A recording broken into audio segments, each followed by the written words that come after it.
What's going on, everybody? Welcome back to another day, another episode of 30 NSG. On today's show, we're going to be talking about Larian Studios discuss how Baldur's Gate 3 size influence future projects. We're going to talk about Ubisoft butter up some YouTubers and influencers with trips to Disneyland and boat tours to promote Star Wars Outlaws. Also, Star Wars Outlaws post-launch roadmap revealed. And we're also going to be talking and watching a video called Who Killed Masculinity in Video Games? Those of you might get offended in some way, shape, or form, might not want to watch that episode. I watched a couple of seconds of the beginning of it. Water Bear submitted it to us through Asmongold Reacts. And when I watched the first couple of minutes, I was like, you know what? I'm going to talk about that. And I didn't take Asmongold's video reacting to it. I'm going to go to the source of it, which is, I believe, Andy Pants Gaming, who's got 78,000 subscribers. We're going to talk, and the video has 1.8 million views, and it came out about 3 weeks ago.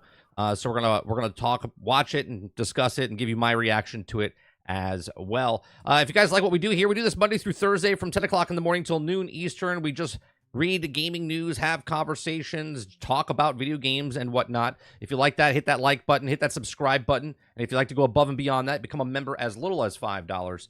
We appreciate you very much. What's going on, Travis? What's going on, Elnini? What's going on, Dolphin? What's going on, Robert Jones and Brain Eclipse? Good morning, good morning, good morning. So let's start off. We have a couple other stories as well.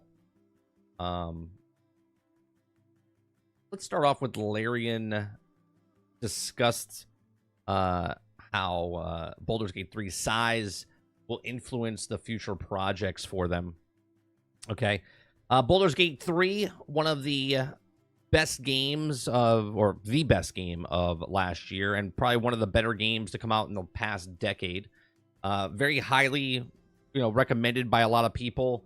Act 3 was a little rough when the game came out, but obviously there's so much content in that game. There's hundreds and hundreds of hours, plenty of things to do, and it'll come back up because of, I'm assuming, the masculinity stuff that was happening. But people don't care. It's not about what they, it's how they made the game, not what they put in the game, right? Because they just made a good game. All right, what's going on, Kyler Green? All right, so Larian Studios, the developer of Baldur's Gate 3, is already looking ahead in the future of projects, and in April, the studios revealed that it's working on 2 new titles. However, the team faces the challenges of ensuring these upcoming games provide a new, distinct experience for players familiar with the immersive world of Baldur's Gate 3. Baldur's Gate 3 which launched in August of 2023, quickly became a critical commercial success, winning 5 BAFTAs and earning numerous other nominations. Though it has been just over a year since it launched, Baldur's Gate 3 continues to captivate a large audience. Recent reports indicate that the game consistently maintains a player base of 100,000 individuals each week, or each weekend. This sustained popularity underscores the game's significant impact and sets it apart from other major releases during the same period of Baldur's Gate 3's expansive design, including detailed worlds, intricate narratives, and also has played a crucial role in its ongoing acclaim.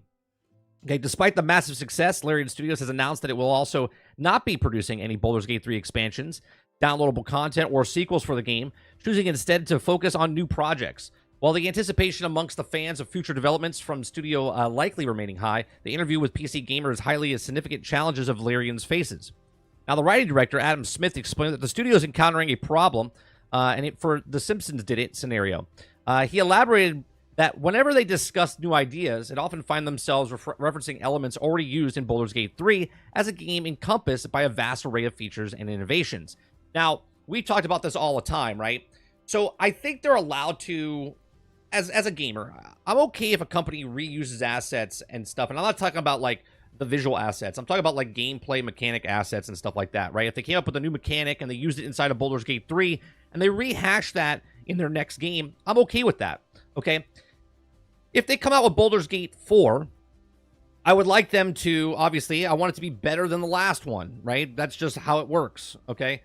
Right? So if they made Baldur's Gate 3 and they had all these things inside Baldur's Gate 3, Baldur's Gate 4 would have to have all these things like Baldur's Gate 3, and then they add a little bit more to innovate and whatnot. But if you want to take all the stuff that you used in Baldur's Gate 3 and then make a completely separate game, but use those mechanics in those games and use those things that you learned from Baldur's Gate 3, I'm okay. I'm not going to be like, well, you have to up it. You have to up the ante because it's a brand new franchise. It's a brand new thing. And you start to set the tone for yourself. Now, the expectations of gamers. Oh, let me change this. I forgot to change this morning, the title above my head.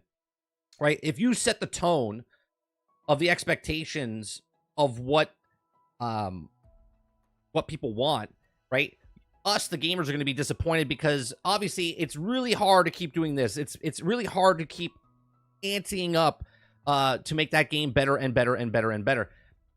Look at EA, what they do with Madden. They set the bar low. They keep your expectations low. They take things out, put things back in, make it look like it's new again, right?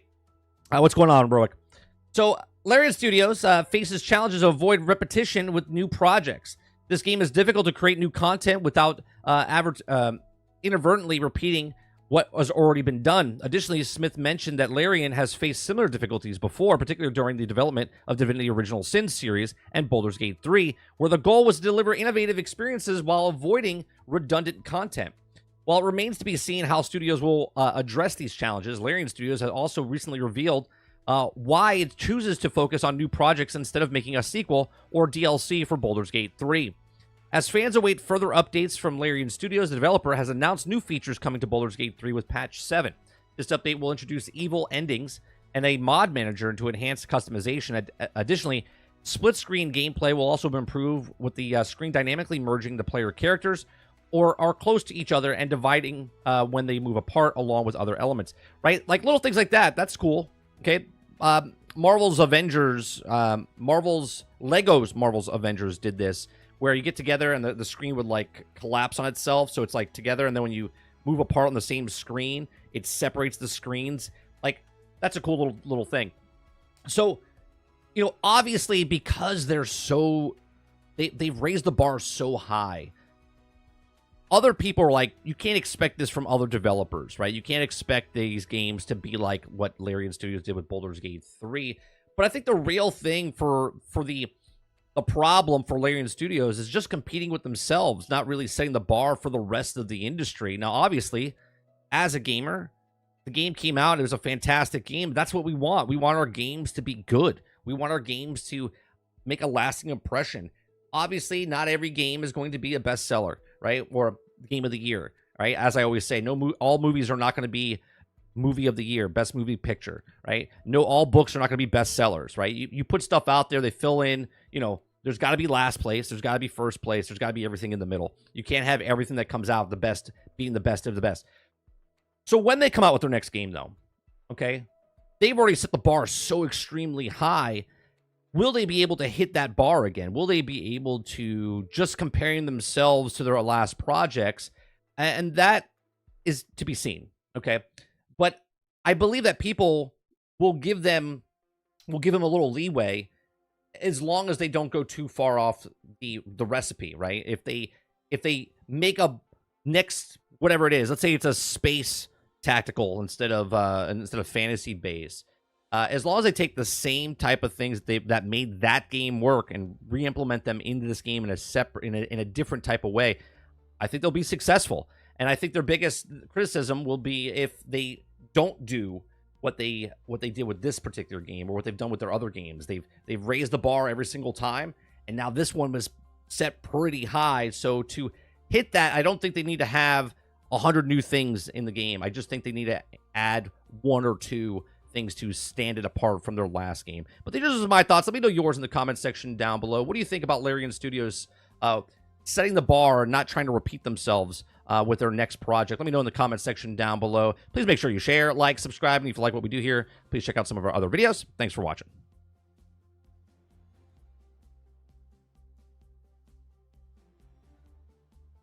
Travis says, Baldur's Gate 3, amazing proof that you don't have to be over-the-top action to be good. Sure. I don't think even the game I was playing last night, right? Midnight Suns.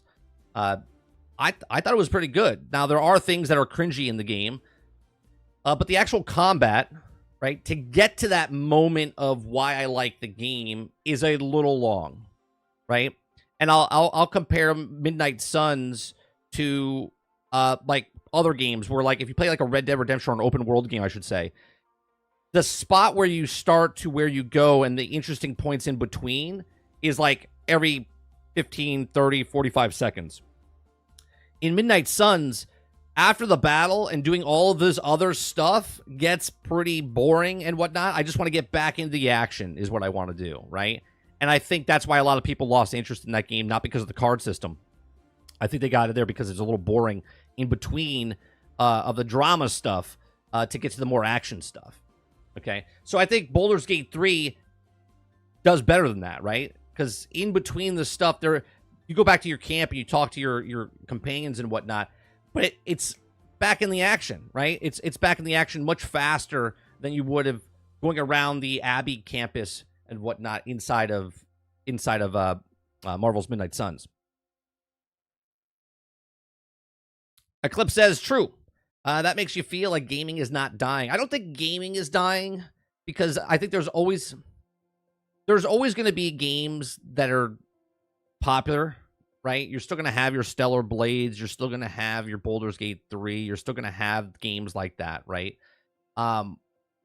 Even games that come out broke, buggy, there's still good games underneath there. It just takes them years to fix it. Instead of waiting 5 years to put it out, they put it out 3, and then 2 years later it's fixed. But it's like a record player. Baldur's Gate 3 is that record player, right? Baldur's Gate 3 is that games are not dying. It's just that they're still there. People still listen to records, right? There's still good games there.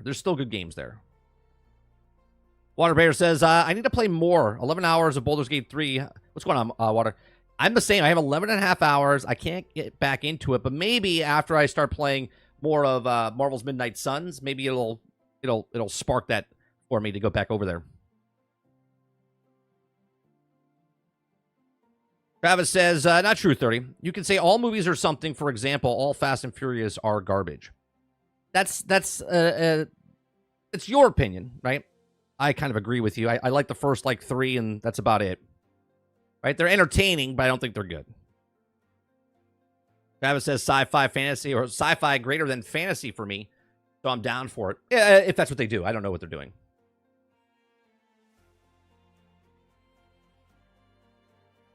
Travis says, see, I like the story and the drama that makes it feel like a real team. No, I like the banter and stuff back and forth, but I can understand why it wasn't popular, and I don't think it's because of the cards.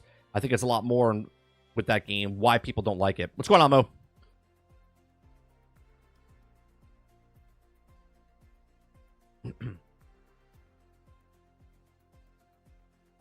Oh, see, I like the first 3 Fast and Furious, Travis, because they were ground based. They were like reality based, right? Now Fast and Furious is like a Marvel film, right? It was grounded. It was realistic. It was car racing, and it was about the characters and cars. And now it's just about, it's like a Marvel film. They've become Marvel characters.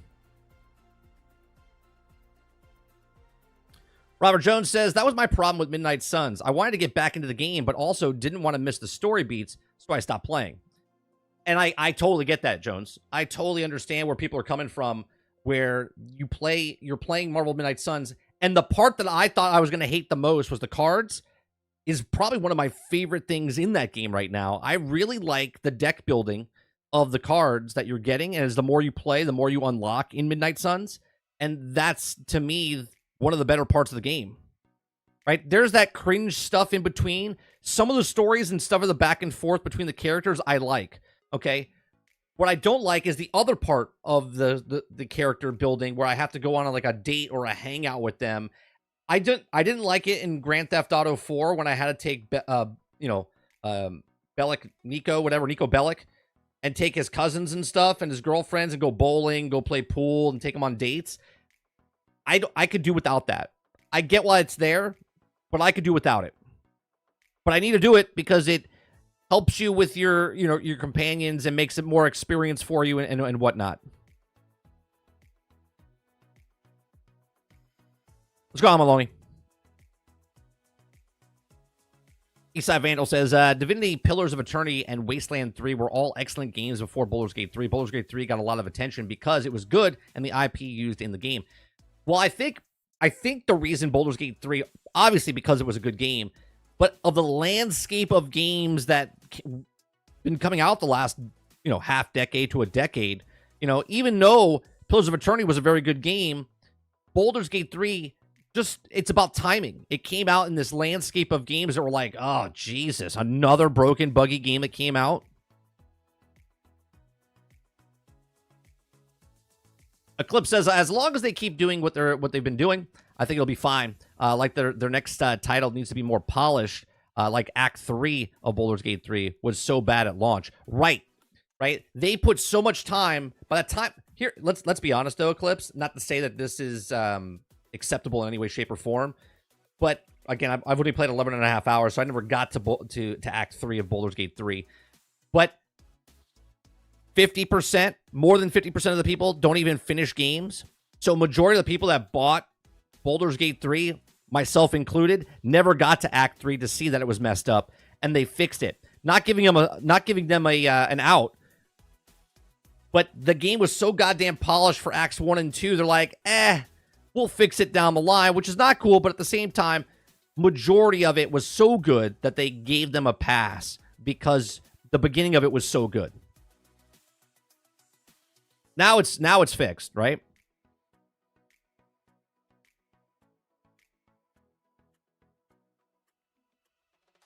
Dolphin says, hey, they made spacesuits out of duct tape and helmets and flew cars into space. That's what I'm saying, Dolphin. Like, Fast and Furious has become Marvel heroes. They become superheroes. Travis says, I'm telling you, 30, people bitched about the cards, but when they played it, they were like, dude, this is so good. Yet, I was one of them, right? Fate Walker, one of the longtime watchers of my videos, right? When we were on Twitch and whatnot, he showed me this game, and I liked it when he showed it to me. Once he explained to me what the card system was and how it worked, but I had to watch someone after the fact, and he had to talk to me for like 45 minutes and show me what it was for me to go, oh, they didn't do a very good job explaining that in those videos and whatnot when they were pitching the game, when they were showing the game to promote it.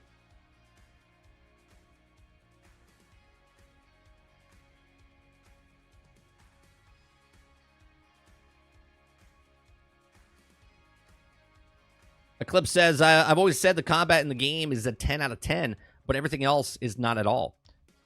You're talking about Midnight Suns. Yeah.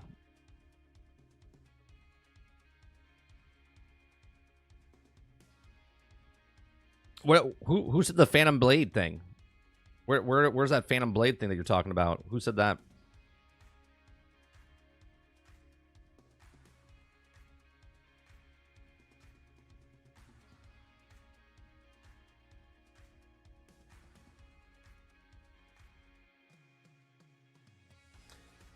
Travis says, 30, I'm curious, do you have a favorite character other than yourself so far? No, I haven't even unlocked all the characters yet. So how can I have a favorite character? I'm like 4.5 hours in the game.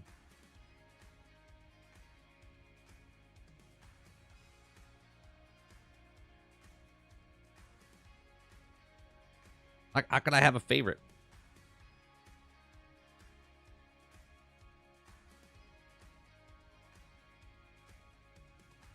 Mo's coming in here trying to throw a hand grenade to derail the conversation that we're having. Let's go to the next story. And let's talk about Star Wars Season Pass. Can I yeah. Outlaws Season Pass. Okay. Outlaws Season Pass. Star Wars Outlaws post-launch roadmap revealed. Okay.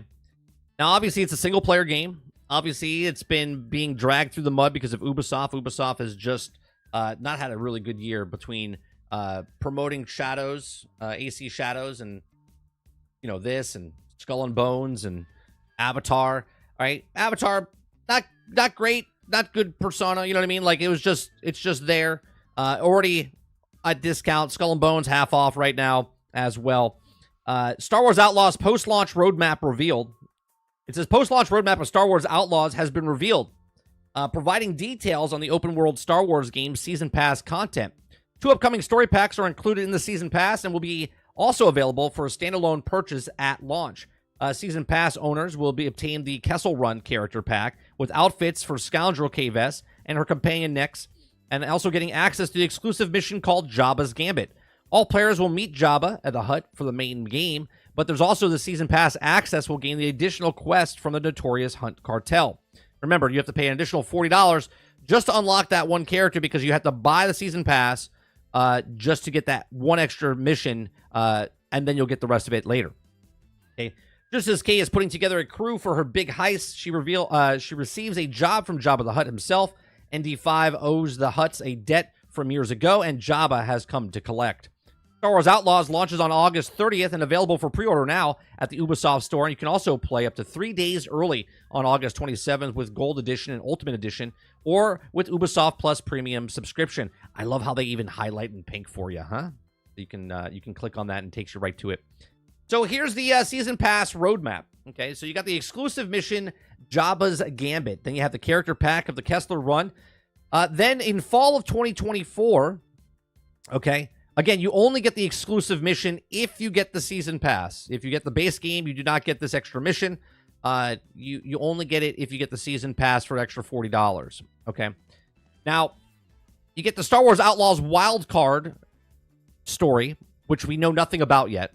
Okay, 2 cosmetic bundles. You get the Hunter's Legacy and Cartel Ronin in fall of 2024, unless it gets delayed. We don't know. And then we get Season Pass Roadmap Story Pack 2, Star Wars Outlaws, The Pirate's Fortune in spring of 2025. So make sure you pay $110 to $140 now, and then wait to see if this stuff comes out, because obviously they're not even finished with it yet, because if they were, okay. So after launch, Star Wars Outlaws Season Pass owners will be able to continue their journey across the galaxy with 2 story packs that will also be available for separate purchases. Okay, Star Wars Outlaws Wildcard coming in fall 2024 says Kay is hired to infiltrate the high-stakes Sabacc tournament, but also she crosses paths with the notorious gambler Lando Calrissian. She soon learns that other game is being played. When the first story pack is released, Season Pass owners will also get the Hunter's Legacy bundle and the Cartel Ronin bundle, with also additional outfits of Kay and Nyx, plus cosmetics for Kay's speeder for her ship and the Trailblazer.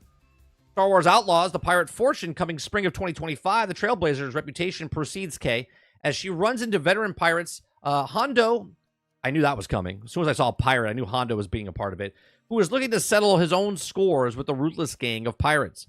Now, the Star Wars Outlaw launches Xbox Series X, PlayStation 5, and PC via Ubisoft Connect and Epic Games Store on August 30th. You can pre-order it now, and the Ubisoft Store receives the Kessel Run bonus pack that includes cosmetics for Kay, speeder, and her ship, the Trailblazer. So there's all the information coming out for Star Wars. So more stuff for you to verify in your head. Should I spend that $110? Should I spend that $140? Or do you just pay the $18 and just play the game, put it down, then wait for all of this content to come out next year, and then pay another $18 and then just finish the game so you can play the entire game for either $18 if you wait a year, or $36 for completing the whole thing just by spring of 2025, about 7-8 months down the road. So there's some information for you. Now, continuing with Ubisoft talk here. Okay. Continue with Ubisoft talk and to pile more shady stuff that has happened with Ubisoft. Okay. Now, obviously, we did know that Ubisoft has paid more for Star Wars marketing than basically every game possible. Okay, because they're really pushing it because Star Wars needs this to work. Ubisoft needs it to work as well. So Ubisoft has buttered up some YouTubers and influencers with trips to Disneyland and boat tours to promote Star Wars Outlaws.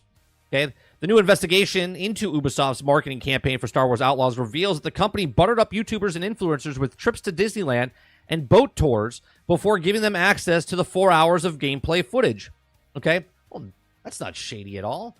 You would never feel obligated to give good scores and talk good about a thing when obviously they're paying for stuff for you. I mean, we've talked about this in the past. A German YouTuber, Cyberpunk 20XX, discovered multiple YouTubers and influencers revealed how they were actually influenced by Ubisoft as part of the company's largest marketing campaign ever. Okay, so first, Ubisoft CEO Yves Guillemot revealed that the company has rolling out its largest marketing campaign ever for Star Wars Outlaws during its recent earnings report call. Barclay's Nick Dempsey asked, when it looks for the guidance of Q2, and it's also assumed something familiar to back catalog in Q2 and Q1 kind of getting to 200 to 230 million. Okay, a sort of range. For these new releases of Star Wars Outlaws, when it looked, it was $70 price, and assuming that you might get from it, I'm getting to around 5 million units, something in that sort of bracket. First of all, where could it be going wrong with this thinking? Secondly, are you just being pretty conservative in your guidance because you've just given us the interest that the game might have thought it would also be more than 5 million units?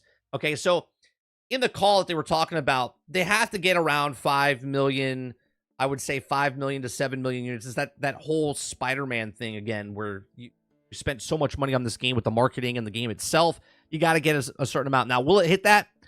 Probably. Okay.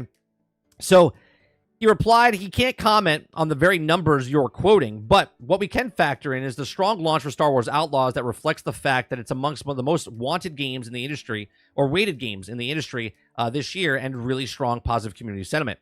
Now, that's not true, because it's not a very positive sentiment towards this. Now, the fact that it's coming out with the biggest marketing campaign ever so far for an Ubisoft game, so that's what we've been factoring in for a second quarter.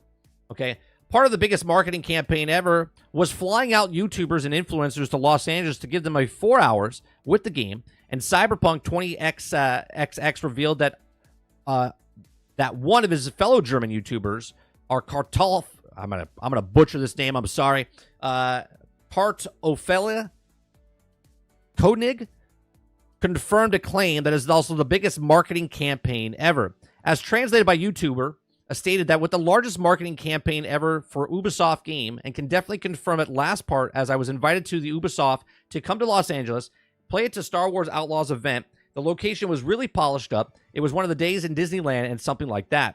He continued, so Ubisoft spent a lot on that. Okay. Now this is not abnormal, right? This happens where they, like Fallout 76, Bethesda flew people to the resort that takes place. White Springs, brought them there, wined and dined them and stuff like that to get good. And we also know what happened to Fallout 76. But here it is, Fallout 76 years later, and it's fine. It's making millions and millions of dollars. So the next Cyberpunk 20XX shared footage from the British influencer and YouTuber who revealed that she was brought to Los Angeles by Ubisoft early and was also taken to a boat tour, and she claims was originally a whale tour to see if they could spot any whales. She added, so basically they invited us a bunch of UK creators who got their early access because the flights were booked early because they also very long travel time, and it was like a 12-hour journey. Okay. He also confirms that Ubisoft was indeed paying for the international domestic flights for YouTubers and influencers. He cited that post from Chewy, which states, Ubisoft and Star Wars flew me out to California to play Star Wars Outlaws interview with the game director, lead writer, and meet the cast. I'm beyond grateful for this opportunity. VIP tour of Disneyland tomorrow. Now, you got to remember, just because they do this doesn't mean that the content creator has to give them a good review, doesn't have to talk good about the game. But it's a lot harder, especially as a content creator, where you're trying to make it in the industry, and if you say something in a way, shape, or form that could be skewed, that you don't like the game, that you'll never be invited for another game again, right? So they open up the door to you, and they can shut it in your face just as fast as they give it to you. So to say that you're not obligated to say anything good, I get that. But at the same time, you've also taken flight, hotel, tickets, boat rides, a lot of stuff, just so you could play a game. So it doesn't look very good. Okay. As noted with other individuals noting, Ubisoft has paid to take the YouTubers and influencers to Disneyland as well. Okay. So you can see this tweet. Ubisoft and Star Wars flew me out to California to play Star Wars interview, the game director, lead writer, and meet the cast, and I'm beyond grateful for this amazing opportunity. Okay. So make sure you don't talk bad about anything there. Okay. Another influencer was also reportedly given Nick's plushie and was also flown out as well. Tofu Games wrote, had a blast. Hee experiencing Star Wars Outlaws at the preview event this week. Thank you, Ubisoft, for the next plushie and for flying me out for the festivities. Okay, so there you go. Right, and again, I don't give shit to any of these content creators in any way, shape, or form. They're just playing the game. And I don't mean playing Star Wars Outlaws. I'm talking about playing the social media, playing the YouTube content creator game. Okay? Not to mention that Cyberpunk 20XX, also video of Star Wars HQ, revealed that they made lightsabers during the Disneyland VP experience. He wrote, built-in epic lightsaber in Galaxy's Edge yesterday with fellow Star Wars Outlaws content creator, exploded the park and was absolute blast. So, did they buy them lightsabers, or did they buy the lightsabers themselves? That costs anywhere from like $150 to $300 to make these lightsabers. So that'd be interesting to know if they paid for it. Is that what it says? You wrote, built an epic lightsaber. It doesn't say if they paid for it or not. I don't want to assume they paid for it, but of note, Cyberpunk 20XX notes that also was denied being paid by Ubisoft to promote the game despite being followed or flown to Los Angeles, giving the VP experience at Disneyland, taking a whale sighting tour, and being schmoozed at the actual Star Wars live event.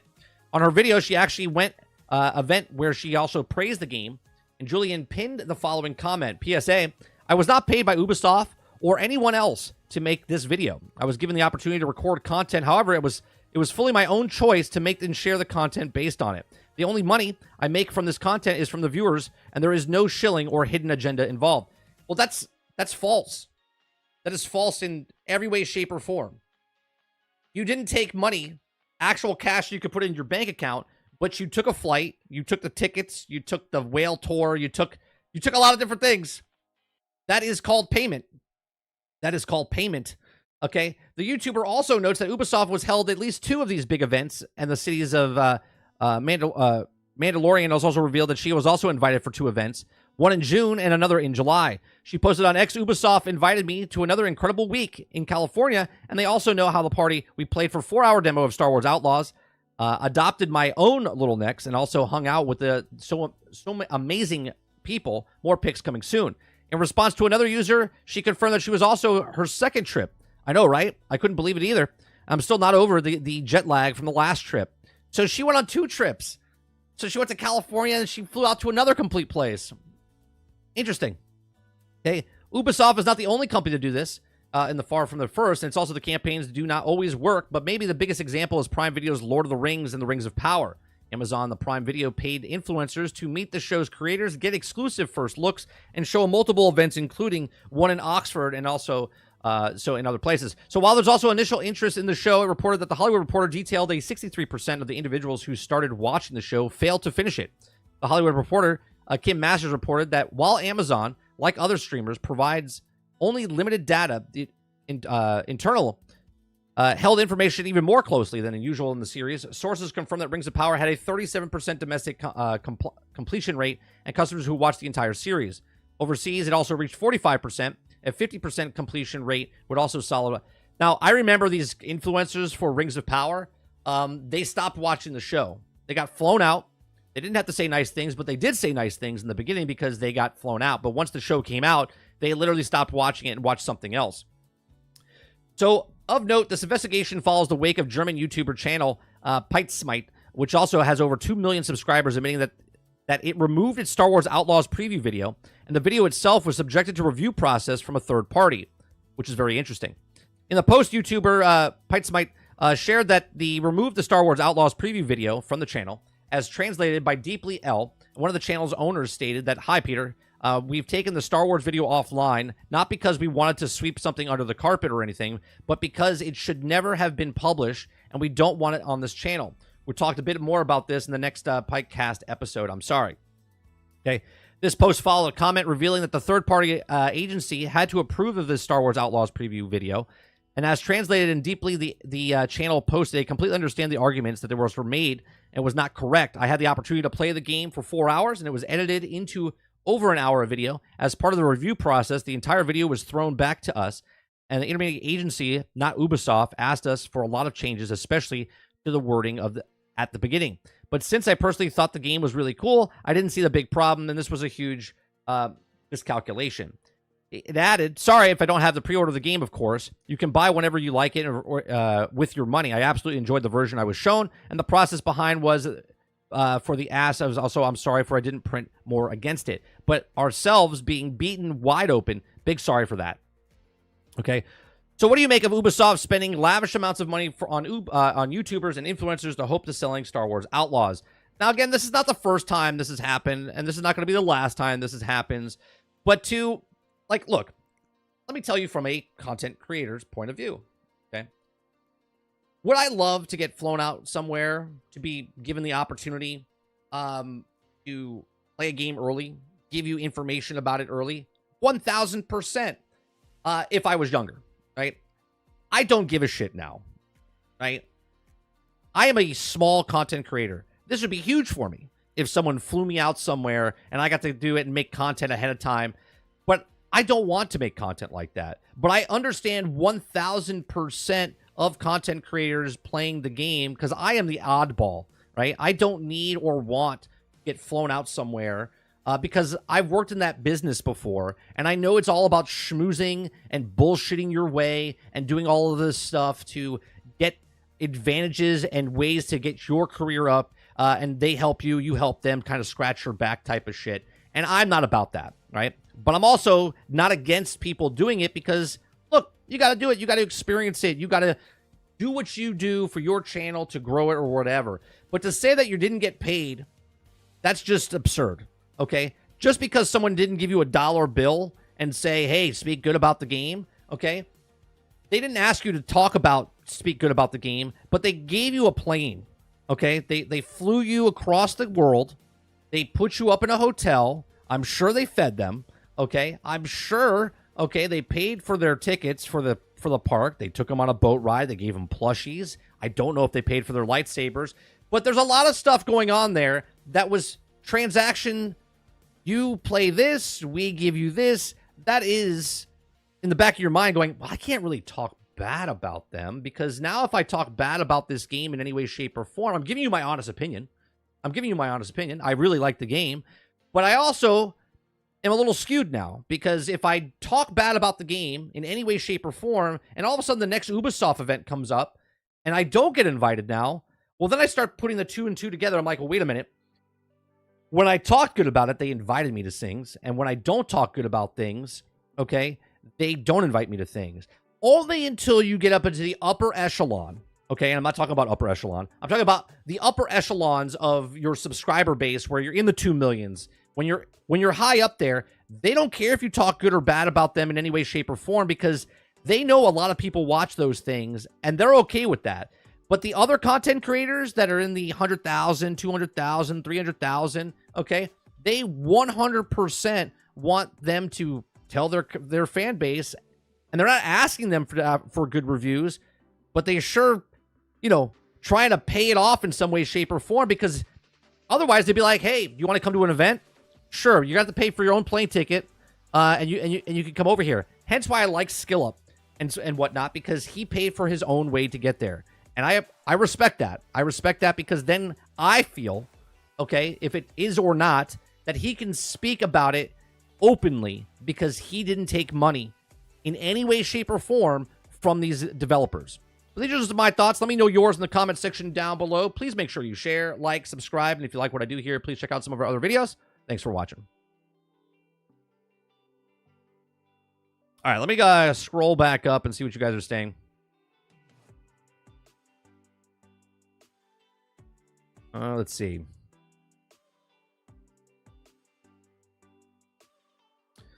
Let's see.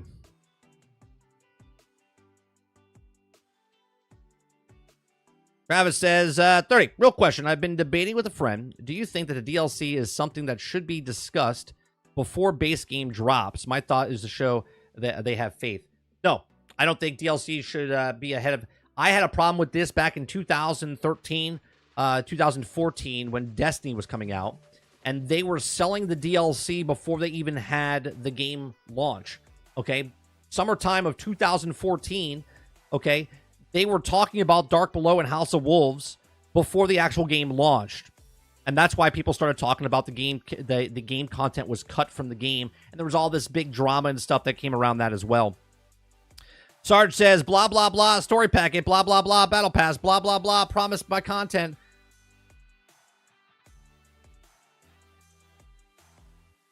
Let's see here. 30. Is Star Wars Outlaws flop in your opinion? No, I don't think it'll flop. I don't think it'll flop, but I don't think it will make all the money that they wanted to make it back. I think it'll make the 2-3 million copies easy, and then it'll struggle to get the rest, and then it'll have to go on sale, and then down the line it will make money, but it'll take a while for them to make the money.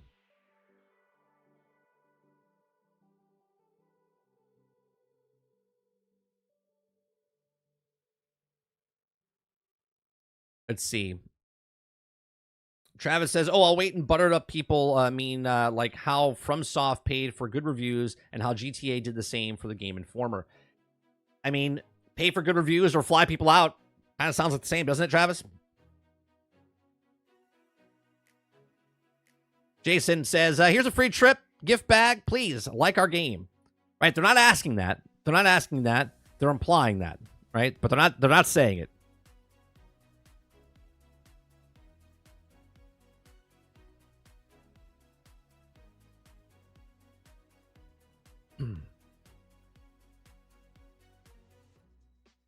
Veteran Gamer says Star Wars Outlaws looks bad. Remaster of PlayStation 2 game. I thought it was weird when Skill Up, when we watched this video, and he said that they said do not capture it at 4K. And I was like, why would you tell someone not to capture it at a better quality?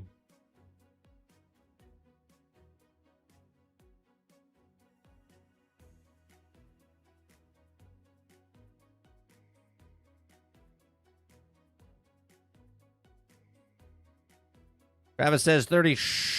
Don't say you're supposed to ignore everyone else doing what they said they unacceptable for Ubisoft to do it. That's right. Dolphin says, no, Disney gave them free access to Galaxy's Edge. A kind of funny guy talked about it. How cool is cool it was. What do you mean he gave them free access? That's not free. They literally paid for them to come into the park.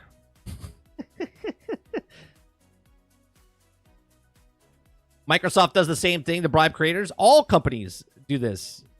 This is not a Ubisoft, Microsoft, Sony thing. This is a company paid for flight, paid for things. They all do it. Sarge says taking a gift of any kind and you have the ability to influence the outcome of product is a fucking bribe. That's right.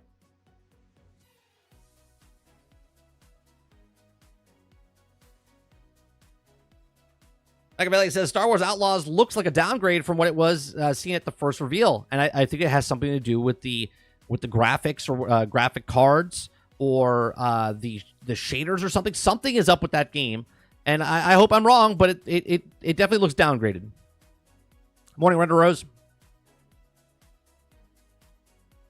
Travis says same thing countless other companies has done, but Ubisoft does it suddenly and it's wrong. I swear Ubisoft hatred is so real, and they introduce a person to a girl and they got married and they evil. It's not about Ubisoft. It's about this is the same conversation we've had for over a decade, at least on my channel.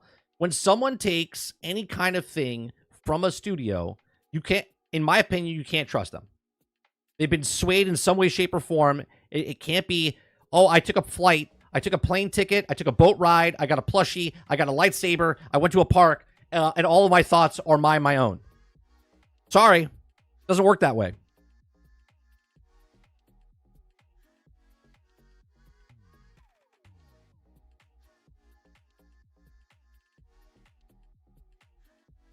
When I went to GCX a couple years ago, and the Borderlands guys were there showing Borderlands 3, and there was a line of things that you come up, and they didn't bribe me to play the game, okay?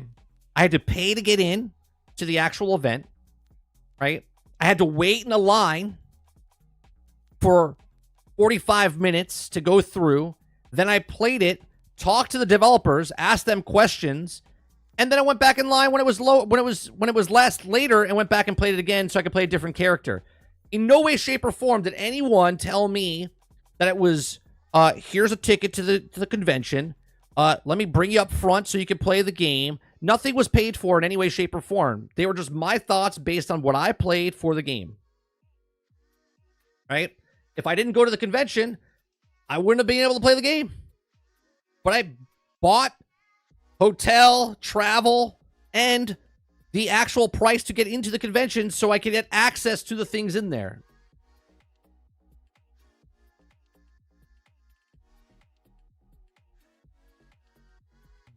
East Vandal says it's hard to talk about folks that you've met in person.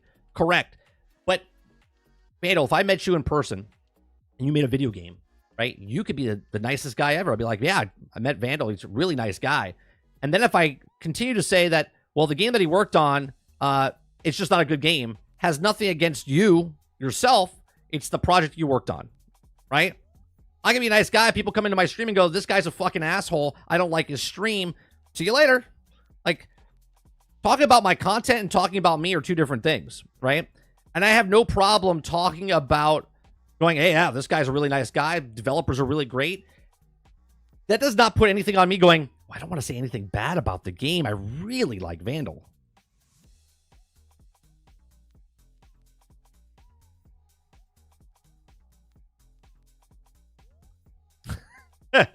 Ron says, Obsidian flew me out for a vow, but it sent me home immediately to allow me breathing room for my PlayStation 5 backlog. That's nice of him. That's nice of him, Ron.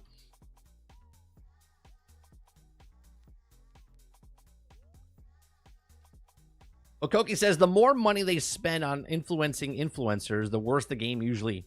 That might be. I don't know if that's a correct, one-to-one comparison, but I can see what you're saying. Sin says, kind of like how they ended the current wrestling PvP pay-per-view event. They immediately promoting the next one.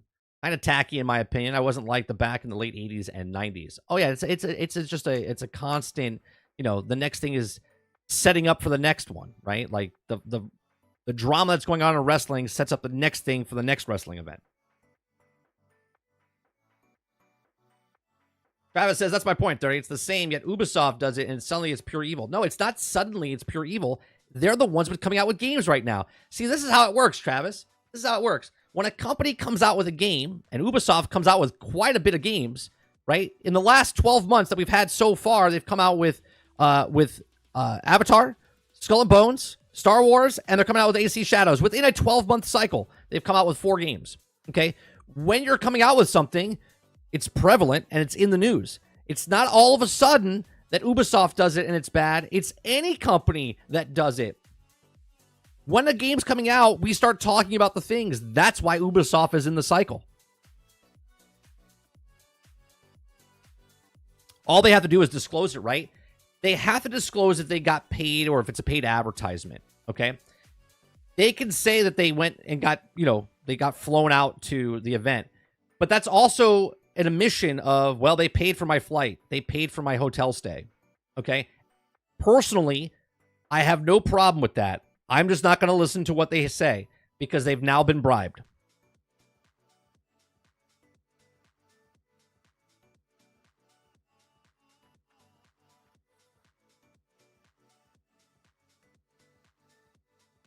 Travis says, I know, 30. Problem is the other people, not you. They overlook others doing it by Ubisoft broke the camel's back, and now suddenly it's wrong. It's always wrong, not just because it's Ubisoft. Magic says, did a Nintendo Switch Early Access play with the consoles before it was paid for that too, and waited in line? Waterbear says, you mean to tell me you didn't say, do you know who the fuck I am? Yeah, they'd be like, who? Who? I used to get sent free things all the time. And when I was reviewing games back in 2009, it honestly felt so unnecessary for them to do so. I have no problem paying for a game and buying it and then playing it and then give you my thoughts on it.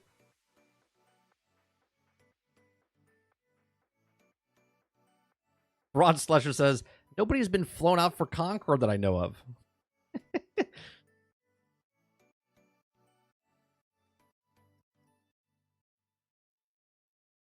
Disclose the trip too. That's part of the payment. Yeah, they have to say that I wasn't paid in any way, shape, or form, but I was flown out to the event, and they have to say that. They have to say that. But as soon as they say that, I'm like, I don't really like. If I watch a person that says that, I'm now watching it just to see the gameplay and whatnot, but I'm not listening to anything they say because I personally can't trust them then, right? And again, I'm not saying anyone else shouldn't trust them. I'm saying I personally can't trust them anymore because they've been paid and bribed.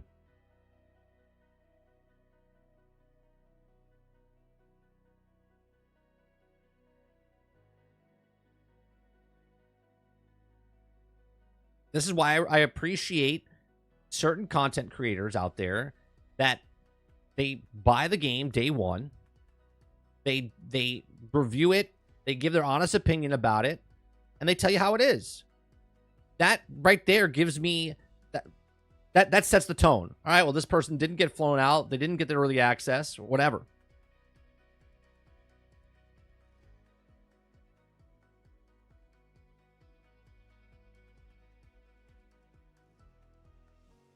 Robert Jones says it's literally the law. I think the consumers should know that there's a potential bias, even if there isn't. Right.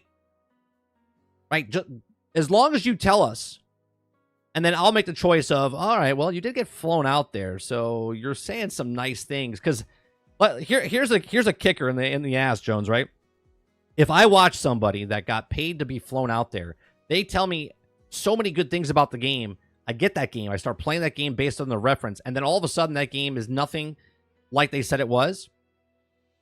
That's I will never watch their channel again.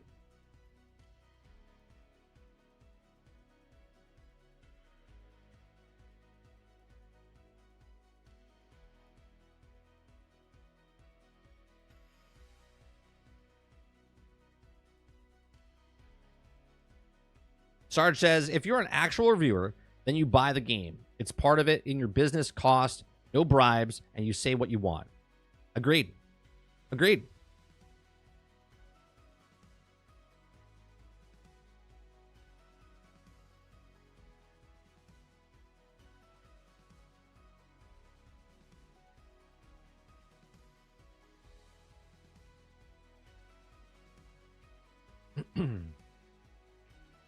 Yeah, it should be. I shouldn't have to take a machete and go through the jungle to try to find real reviews and real things. This is why Twitch is very popular. This is why a lot of people will watch higher end content creators for entertainment purposes, but they'll go to a smaller channel and get their thoughts because they know they haven't been bought and paid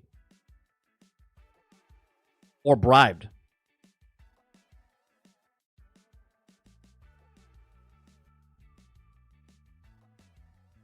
East Vandal says Ackman did that with Payday 3. Haven't watched him since. Right? And that's actually, I think, how we found Kingard. Kingard made a video on that about certain content creators that didn't say it. Right? Well, they said stuff, but then the game came out and it was like busted. Right? That's how we found Kingard. Kingard made a video about that stuff.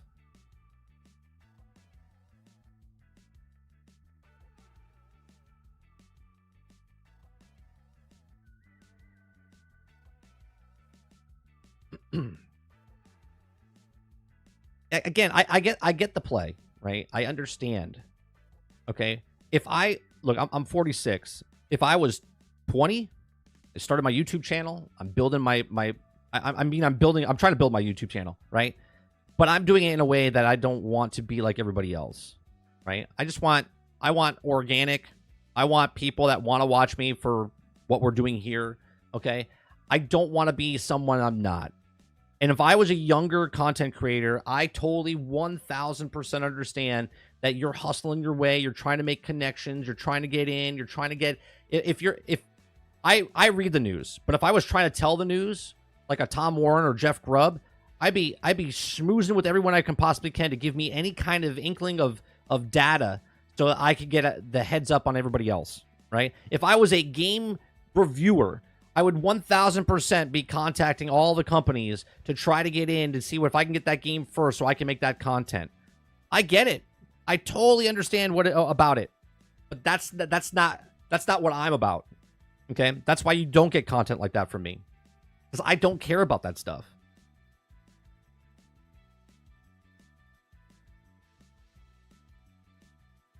Well, Koki says, I feel like a lot of content creators have a sense of making it when it gets sent to codes, but they also invalidates their opinion in a way.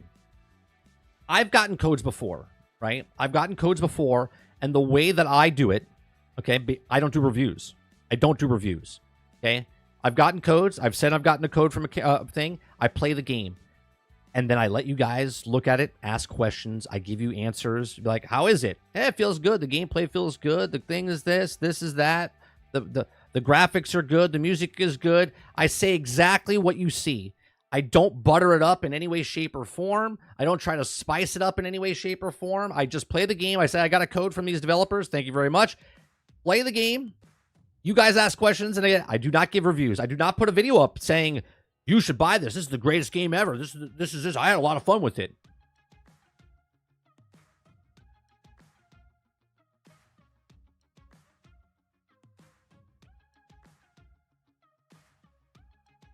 You know you got respect when you don't have to release your review day one. Right. If you're a content creator and you could put your review out, look at Angry Joe.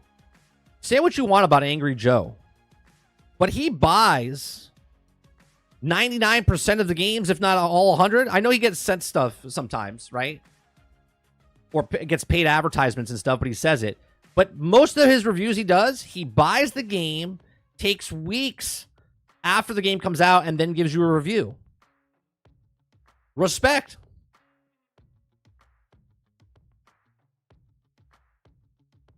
Sarge says it's not hard to review a game objectively. If you use the set standards, if your game doesn't make the grade, then it's substandard compared to the standards being used. Sorry, it is what it is.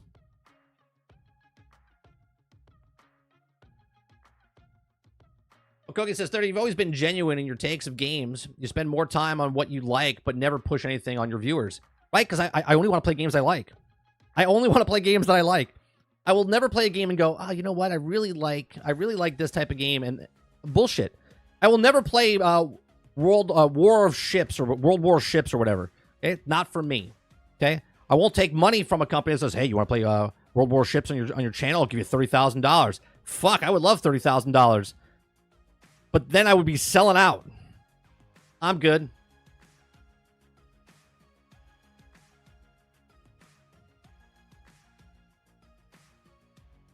Marvel Midnight Suns is a good example. I've always said I want to play it, Travis. Timing is everything. You brought it up yesterday. I was like, you know what? Leading up to yesterday, I was like, I'm playing the First Ascendant. I've said it on the stream. It hasn't hooked me. It hasn't hooked me. I like it. I enjoy it. I'm playing Fallout 76. I'm liking it, but right now it's like on a downward thing. We've been playing for the last like 3 months. I'm playing like off and on. Like we played No Man's Sky. We played what, 25 hours of No Man's Sky to get through the expedition and whatnot. I just want to play games that I like, and it just happens to be that I didn't know what to play, and I was like, you know what? Fuck it. Let's play a game I haven't played. And I got it free from Epic when it was on the thing, but then I was like, I can't play it on PC because it's not going to be a good experience for you guys to watch where it stutters. So I bought it last night before the stream on Xbox for $20, okay, so I could play it.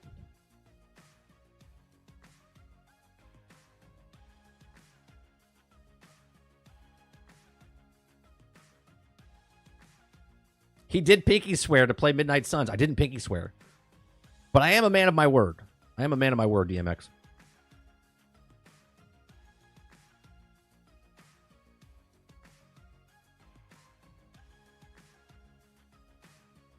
Yeah, I'm already thinking about maybe getting the DLC for the other characters, right? There's like Deadpool, Morbius, Storm, and Venom, right?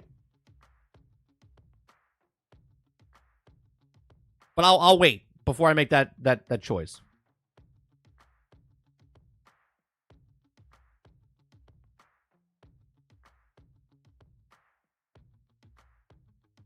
Eclipse says I put 160 hours into that. A lot for me. A looter shooter, and I tried out, and now I'm back when the new content, like always. Is that for the First Ascendant Eclipse? Is that what you're talking about?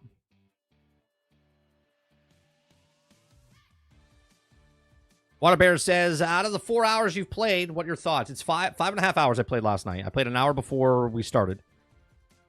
I really, really like the card system. The thing I said years ago before the game came out, I said that card system doesn't look very good. Fate Walker walked me through it when he played the game when it first came out. And since then, it's been almost 2 years since the game came out. But the card system is really good. It's really in-depth. There's a lot of stuff you could do. I'm really super early on, so I haven't got the big cards and stuff and whatnot. Okay? But the card system is good. The gameplay of the actual game and the strategic part of it is really fun, Water. Really fun. The story stuff that's happening is, I like it. There's a shit ton of cutscenes. Shit ton of cutscenes. There's more cutscenes that I've seen in the first 4.5, 5 hours than I've seen in pretty much most games throughout the entire campaign. Okay? What I don't like about it, okay, is the certain missions or certain dialogue options that you have is very teeny bopper, you know, if you want to say feminine type of things where like it's like The Sims all of a sudden, where I have to go on a hangout or a date with somebody to get my progression up or to level up my character. And I'm like, I really don't like that stuff. I get why they put it in there. I also don't like running around and getting like the resources that are just like glowing everywhere. That doesn't really fly with me either. But I really like the gameplay. I really like the cutscenes of the actual main story. And I really like the dialogue between the characters during the main story. It makes me feel like I'm watching a 90s cartoon with the dialogue or a movie. Like it feels like Marvel. It feels like a comic. It actually feels really good. I could do without the other CW stuff that they've pushed in that game. Sarge says, hey bro, sidebar. How's Utari doing? Yeah. Well, Koki says, did you like Midnight Suns? Watched a bit of your stream last night, but couldn't tell. Yeah, I know. I liked it a lot. I liked it a lot. Like I said, I don't like the CW stuff.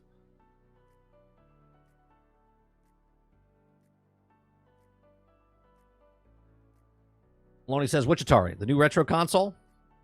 There's like 2 of them, isn't there?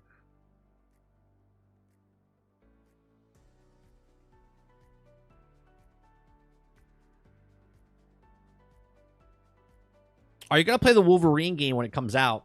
I don't have a PlayStation 5 BMX, so I'm going to say no. If sometime between now and then, if I come across a PlayStation 5 or they release Wolverine on PC's day and date, otherwise, I'm not going to do it. Robert Jones says Marvel's Boyfriend Simulator. Yeah, it's just, I get it. And I'm actually going to talk about that for with the thing we're going to watch next, where I'm going to bring in Marvel's Midnight Suns into it. Emmy says facts. Roic says, I unlocked Luna in the first Descendant and didn't like her playstyle, but then I got her mod and changed her DPS versus support character, and it's pretty fun. My problem with the first Descendant right now is that, okay, for the last 4 hours, that I played the first Descendant, I log in, I'm trying to get Ajax, right?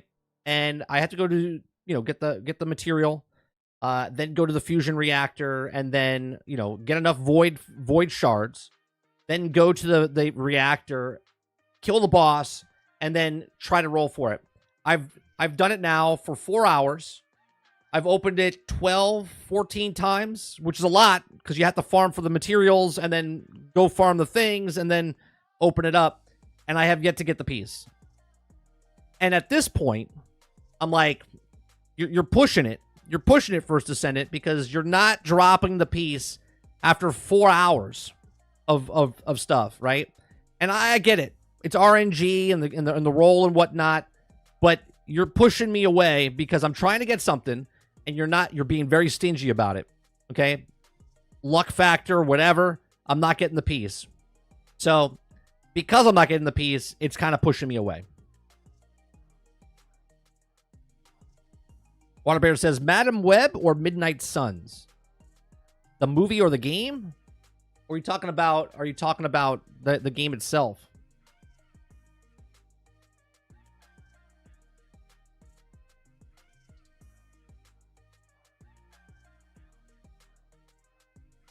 Travis says, I think it's good. It feels genuine. Okay, it's not that the heroes can't be human beings. These are the kind of conversations people actually have. Sure. But last night we had a scene where my character, who I made a girl, by the way, okay, is sitting with Captain Marvel, and they're giggling about Robbie. I don't care about that stuff. It might happen, but I don't give two shits on who Captain Marvel wants to sleep with. I don't care. I don't care.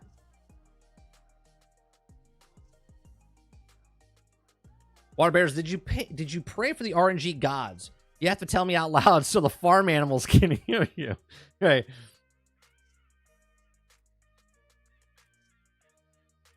Oh, Robbie. Yeah. Yeah. Just like, really?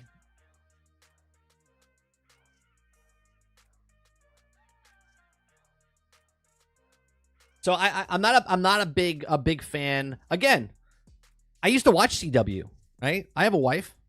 Okay, I have a wife. Right? And I didn't watch it because of her. I used to watch Smallville. I liked Smallville. I liked Arrow. I liked the first couple seasons of Flash. Okay? I did watch the comic book characters inside the CW world. Okay? I'm not against it, but I also don't like the Dawson Creek CW type of stuff where they're like Nico right now, the character Nico inside the game is like nails on a chalkboard, right? She is a teenage girl that just complains about everything, and she's not a teenager.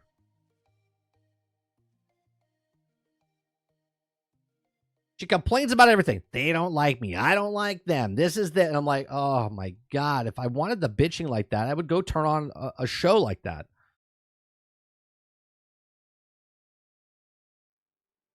Wasn't CW UPN first? I think it was the WB, then UPN? Or was it UPN, then WB, then CW? I know it's changed multiple times. I think it was UPN, WB, then CW.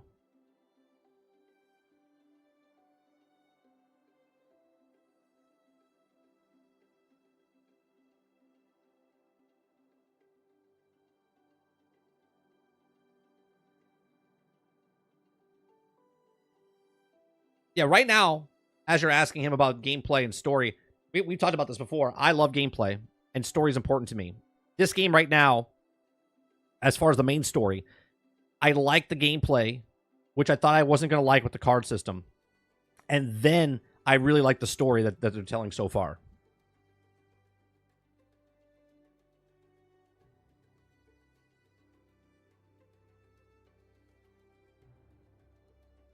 Yeah, Jones. Yeah, I didn't know anything about her. I've never read The Runaways. Didn't know it. I literally asked it last night on stream. I was like, "Who's Nico?" I was like, "I don't know anything about her."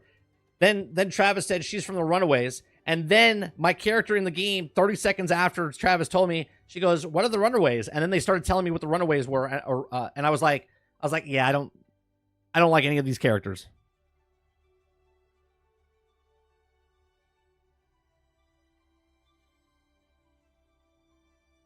I don't like the character. And look, that's okay. I don't have to like all the characters. Okay? Growing up, when I watched X-Men and stuff like that, the animated series, I didn't like Morph. I didn't like Jubilee. Okay? There are certain characters I like and certain characters I don't like. Okay? Doesn't mean I hate the show. Just means I don't like the character.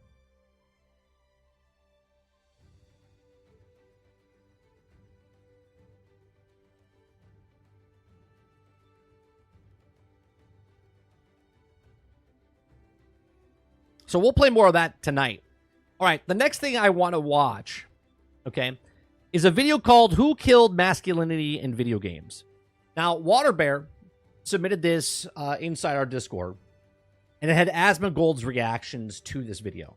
I watched the first minute and a half and went, oh, I'm going to watch this on stream. But I'm watching the video of the original source, not Asmongold's reactions to the original video. Okay, so we're gonna watch this. Now, I'll be honest, the guy that made the video, he doesn't give two shits right? He says it how he is, okay? Some of you might be offended in some way, shape, or form, and I can't help you there, okay? I'm going to react to the video. You might not like my reactions to the video, okay? Can't help you there either. You're going to have to deal with that yourselves, okay? So we're watching a video from Andy Pants Gaming, okay? Like I said, I've only watched the first minute and a half. It's a 13 minute and 15-second video. So we'll be watching that. Make sure normal speed. Let's get this off the sound. Raise the volume. Okay. So let's start it off here. 2017 masculinity, 2021 gay. Okay. Fields feel like masculinity has slowly been drained from modern video games. I was looking at recent staff photos of Ubisoft and Halo Infinite developers, and it's all starting to make sense. It's a bunch of fat white liberal women. And white liberal women have no interest in masculine. Is that literally... Is that the developers of Ubisoft right now? Literally all women? Or did they take... I gotta know this. I gotta know this. Is this picture taken with just all the girls at Ubisoft? It was like Girl Day, and they took all pictures of all the female that worked there? Or is this literally all the people that work at Ubisoft right now? Travis says photoshopped. Is it photoshopped? Or is it AI made? I have no idea. There's SBI head in the background on the pic. Oh, yeah. Right there. Right there. All right, let's listen to this. There's males as well. Where? There's not one male in this picture. And Halo Infinite developers, and it's all starting to make sense. It's a bunch of fat white liberal women. And white... Oh, they're not fat. They're not fat. Good-looking girls there. Liberal women have... Hey, 2 seconds in. Yeah. No interest in masculine, manly, male characters. They wouldn't even know... Here's another picture. Why Halo Infinite was bad. Again, I'm going to ask the question, and I don't know. Is this just a picture, and it's out of context, that all the women posed for a picture, or is this literally the people that created the game with no men involved? Because here's my next thing, okay? Here's my next thing. Why is it okay to, in the past, have all men and no female, and now it's all female with no male? Why is one not okay, but the other one is fine? Are we making up for lost time? I'm confused. Know how to write one if they tried. This is why Rockstar, a company founded by men that at least in 2018 was still mostly run by men, created the magnum opus Red Dead Redemption 2, a game with a manly, well-written... Jack says this is a BS video. How do you know that? Did you watch it? I haven't watched it. We're 34 seconds in. Main protagonist, Arthur Morgan. If you want to see the seismic shift away from math... I've never even heard of Andy Pants, East Vandal, just to let you know. I've never watched any of his stuff, right? We just watch people's videos, right? Didn't know anything about him. Masculine characters. Honestly, all you need to do is play a few games from 2006, and you'll see exactly what I'm talking about. Consider how many masculine military games came out in the 2000s. Medal of Honor, Call of Duty, Brothers in Arms, Gears of War, Operation Flashpoint, Rainbow Six, Ghost Recon, Splinter Cell. All of these games... Most of those games don't exist anymore. And they made a shit ton of them. Games were starring men and had themes like brotherhood, duty, sacrifice, honor. Almost all of these franchises have either been killed off, turned into multiplayer games, or went woke. I often wonder why so few modern games appeal to me, and I think another big reason is this. Everything is just so gay now. Compare the games I just mentioned to the modern trash we have to deal with in 2008, Brothers Arm, Hell's Highway, mainly men. 2021, everything gay all the time. Well, okay. Overwatch, and Apex. Almost every character in these new games is either gay, lesbian, bisexual, trans, or something else. Like, And I have a question. Doesn't matter. Doesn't matter. Like I didn't play Call of Duty because the men were straight. I played it because it was a war game, right? Like let me back up here, right? I didn't play any of these games because of male straight masculine things. I played it because I like war.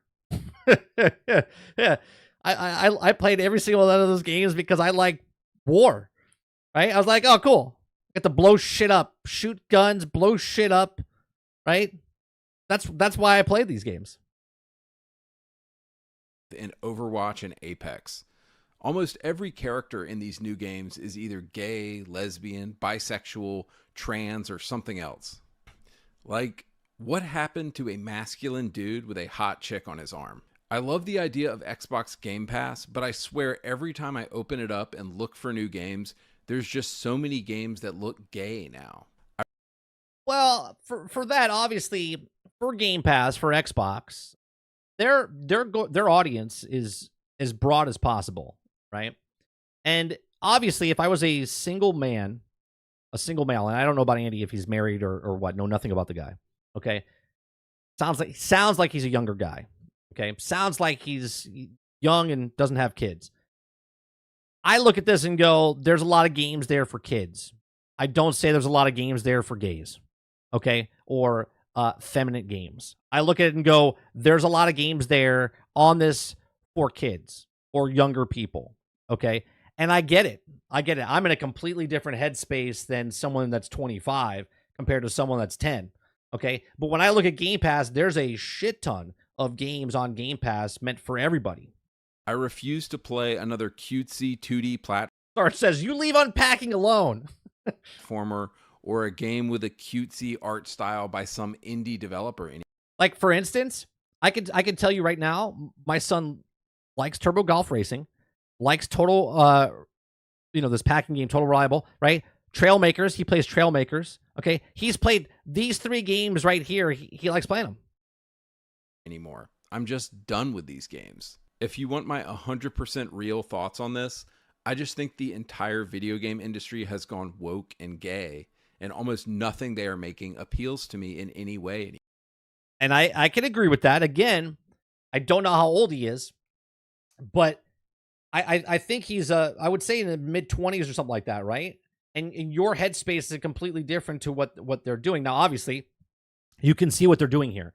When you see a company like PlayStation or Xbox putting the rainbows and stuff inside their profiles, they're just pandering towards those people, right? That's what companies do, okay? That's it. They're just pandering because they're like, oh, well, let's do this. And this is exactly why they do that. They actually don't care about you or me if we're straight or gay or transgender. They don't care. They don't care about any of that. They're just trying to pander to that audience. So this is why, because that's money left on the table. But what they don't realize is because of their pandering and because of their pushing, because the majority of the player base is not those things, they're pushing away. Again, we've had this conversation in the past. If you make burgers and you have a burger joint, you wouldn't start trying to sell to vegans. Okay? You would sell to people that are meat eaters, okay? And not complain that you're not making sales towards the vegans, right? You wouldn't change your whole menu for vegans. You might have an option on the menu for vegans to come in so you also can bring them in, instead of going, yeah, you know what? We're just changing this whole menu and pushing out the people that created your business to begin with. We play 20-year-old games on my channel because they were just better. I was recently reading an insider interview about what went down at Volition Studios with the disastrous Saints Row reboot from an inside source. This source said that the LGBTQ community within the company was actually pretty small, but they are the loudest and the most annoying, and the company leadership chose to promote these people into key. Of course, because you don't want to be called sexist, racist, or misogynistic, so you have to go along with it. Roles. And that's how you get the absolute dumpster fire of a game that was Saints Row 2022. I think what you have at a lot of these game studios is about 80% of the staff is probably just hetero dudes trying to do their job, but they're afraid of speaking up or saying what they actually think. And then you have the LGBTQ folks making decisions about what kind of game to make. Right, because it's a lot easier. It's a lot easier to, I don't know, in scenarios, right? If you're at a playground, let's put this in perspective. If you're at a playground, you're an adult. There's a bunch of kids. Kids are assholes, okay? And one kid screams, you know, you didn't do anything. They're like, stranger, stranger, stranger danger, or don't touch me, okay, type of thing. You'll be like, what the hell? Everyone just looks at you and goes, this guy, you're a weirdo. And you're like, I didn't do anything, right? Like, you see what I'm saying? Like, they can say what they want, and everyone's going to go towards that because you're not going to believe that person, right? And that's why it's just easier to stay quiet. It's easier to say nothing. Let them do what they want. But people have stayed quiet for so long. And again, it's not about one side or the other. It's about pushing the stuff, right? No one's pushing heterosexual stuff. They're just making games to sell games in the past. Now they're pushing things. And if you don't like those things, then you are the opposite. You are the enemy, right? You're not a person that's not a customer. You are the enemy. And everything just ends up being safe and soft and sensitive because, oh, we can't hurt anybody's feelings. So, of course, you get these shitty dumpster fire video games. Yeah, how did Saints Row do? Did Saints Row do good? Where are all the people that bought Saints Row? That nobody wants to play. After reading a lot of insider interviews at these developers, this is my sense of what has been happening. I also feel like there's this kind of unholy alliance, right? And here's another thing right here, right? Now, that's the person, that's that Game Award winner from Alan Wake 2, okay? And there's the Kotaku editor, which I don't think these two people, again, reporters can meet people and talk to them, but when they become buddy-buddy with them, that's sort of like bribing. Just saying. You got to keep it professional. And now, I'm not saying they're not keeping it professional. All I'm saying is editors and stuff should call them up and be like, hey, what do you got going on? Whatever. Tell me what's going on. Instead of having lunch with them. Just my thoughts, though. Right now between games journalists, white liberal women at game studios, and the LGBTQ community at game studios. And they all seem to be united around one thing. They actually hate gamers. They do. And who are gamers? Overwhelmingly, well, heterosexual dudes like us, of course. That's a fact. They hate gamers, by the way. We've seen multiple videos on people that hate gamers. Of course. This recent Reddit thread was written by an actual game developer and made me realize this. It reads, headline, Am I allowed to say this? I kind of hate gamers. Do we know if this is a game developer? I'm a professional game designer, and I'm worried that I'm starting to hate gamers. Watching the gaming events on YouTube last month with the chat on was extremely disheartening experience. Well, first of all, if you're taking a metric from fucking YouTube chat, like, go outside. 99% of the world population doesn't give two shits. It's the vocal minority that tells you stuff to go, you know, yourself and whatnot. Every time a character that wasn't a cis-het white man appeared on screen, the chats would fill with messages calling the game woke or complaining about DEI. That's because 10-year-olds have cell phones. That's why. Every game that wasn't a shooter or a hyper-casual competitive online game garnered zzz and boring comments. I've seen people implying that the MC in Fable trailers is ugly because it's a self-insert of some... The Fable trailer was ugly, and they did change it since then. Just saying. Random level designer working at Playground whom they deemed not fuckable enough. I don't know. It's just the internet magnifying negative voices, I guess, doing what it does best. And here's the best part. Why do you keep watching that stuff? Right? Like, why do you keep watching that stuff? If you don't like that people are shitting on something, then why do you follow that person? Why do you watch that video? Why do you, like, I saw someone go after, what's his name? Gary from Nerdrotic the other day on the internet, right? Said that we've maintained him long enough and we have to stop him. Like, he's some sort of leader. of the fan base. No, he's just a person giving his opinions, and you don't like him. And if you don't like him, then why do you keep watching him? Like, I don't understand. I think Gary's pretty fucking entertaining myself, right? But I watch a lot of different variety of people and stuff because I'm not an idiot. I like getting other people's perspectives from one side or the other, right? It's not just off and on when I watch somebody. Like, I like bringing up conversation. Hell, I'm watching a video like this and giving you my thoughts. Do I give two shits, right? Do I give two shits if people try to cancel me or anything? No. You can't cancel someone that doesn't give a shit. East Vandal says neurotic is horrible. I guess. I mean, each their own, right? Some people like playing Saints Row. Other people didn't. Some people like watching Lord of the Rings. Other people didn't. Some people like watching Rings of Power. Other people didn't. One's horrible, one isn't. You make that choice. But it's making me real tired of gamers. So at this point, it seems that games journalists and all of the liberal LGBT mafia that work at game studios actually hate their audience. And this is a comment I keep reading from you guys again and again. I swear they literally hate us. They seem to be dead set on giving their audience exactly what we don't want. How long is your business going to be open if you're... I like watching Greg's stuff. We found him like a couple months ago. I like watching his stuff. Dead set on not giving the customer what they I like watching Kingard's stuff. There's a lot of talented people out there making content. want. This is why when skanks like Alyssa Mercante are crying about Kotaku shutting down and losing their jobs, and game studios are going under because they were associated with Sweet Baby Inc., I just laugh. Let them burn. Let all these companies burn who don't know how to give the audience. The wonderful irony in all this is that it's the very games that the woke cancel mob has tried to cancel that seem to do the best. How did that work? Right? The bigots weren't the people that supported the game. The people that were angry at us were the people that didn't like the game because of what someone's opinions were. Right? They tried to silence Hogwarts Legacy because of the author's tweet that had really, it wasn't bad. Wasn't bad.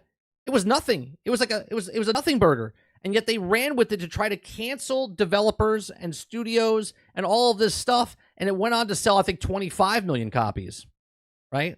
That wasn't because of the sexist, misogynistic people. That was because of the people that didn't like what was happening. Remember Hogwarts Legacy? You can make whatever character you want in that game, by the way. There's gay characters in that game. Nobody cared. Legacy? Yeah, men who dress in women's clothes tried to get it canceled. That's right. Men in women's clothes try to get that game canceled.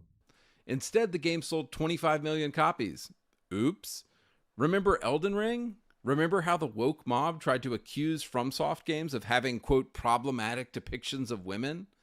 Oops. Sold 25 million Man, that must hurt. copies. At this point, making an offensive game seems to guarantee that game's success. We could talk about Stellar Blade, pissing That's another thing that really hurt the industry.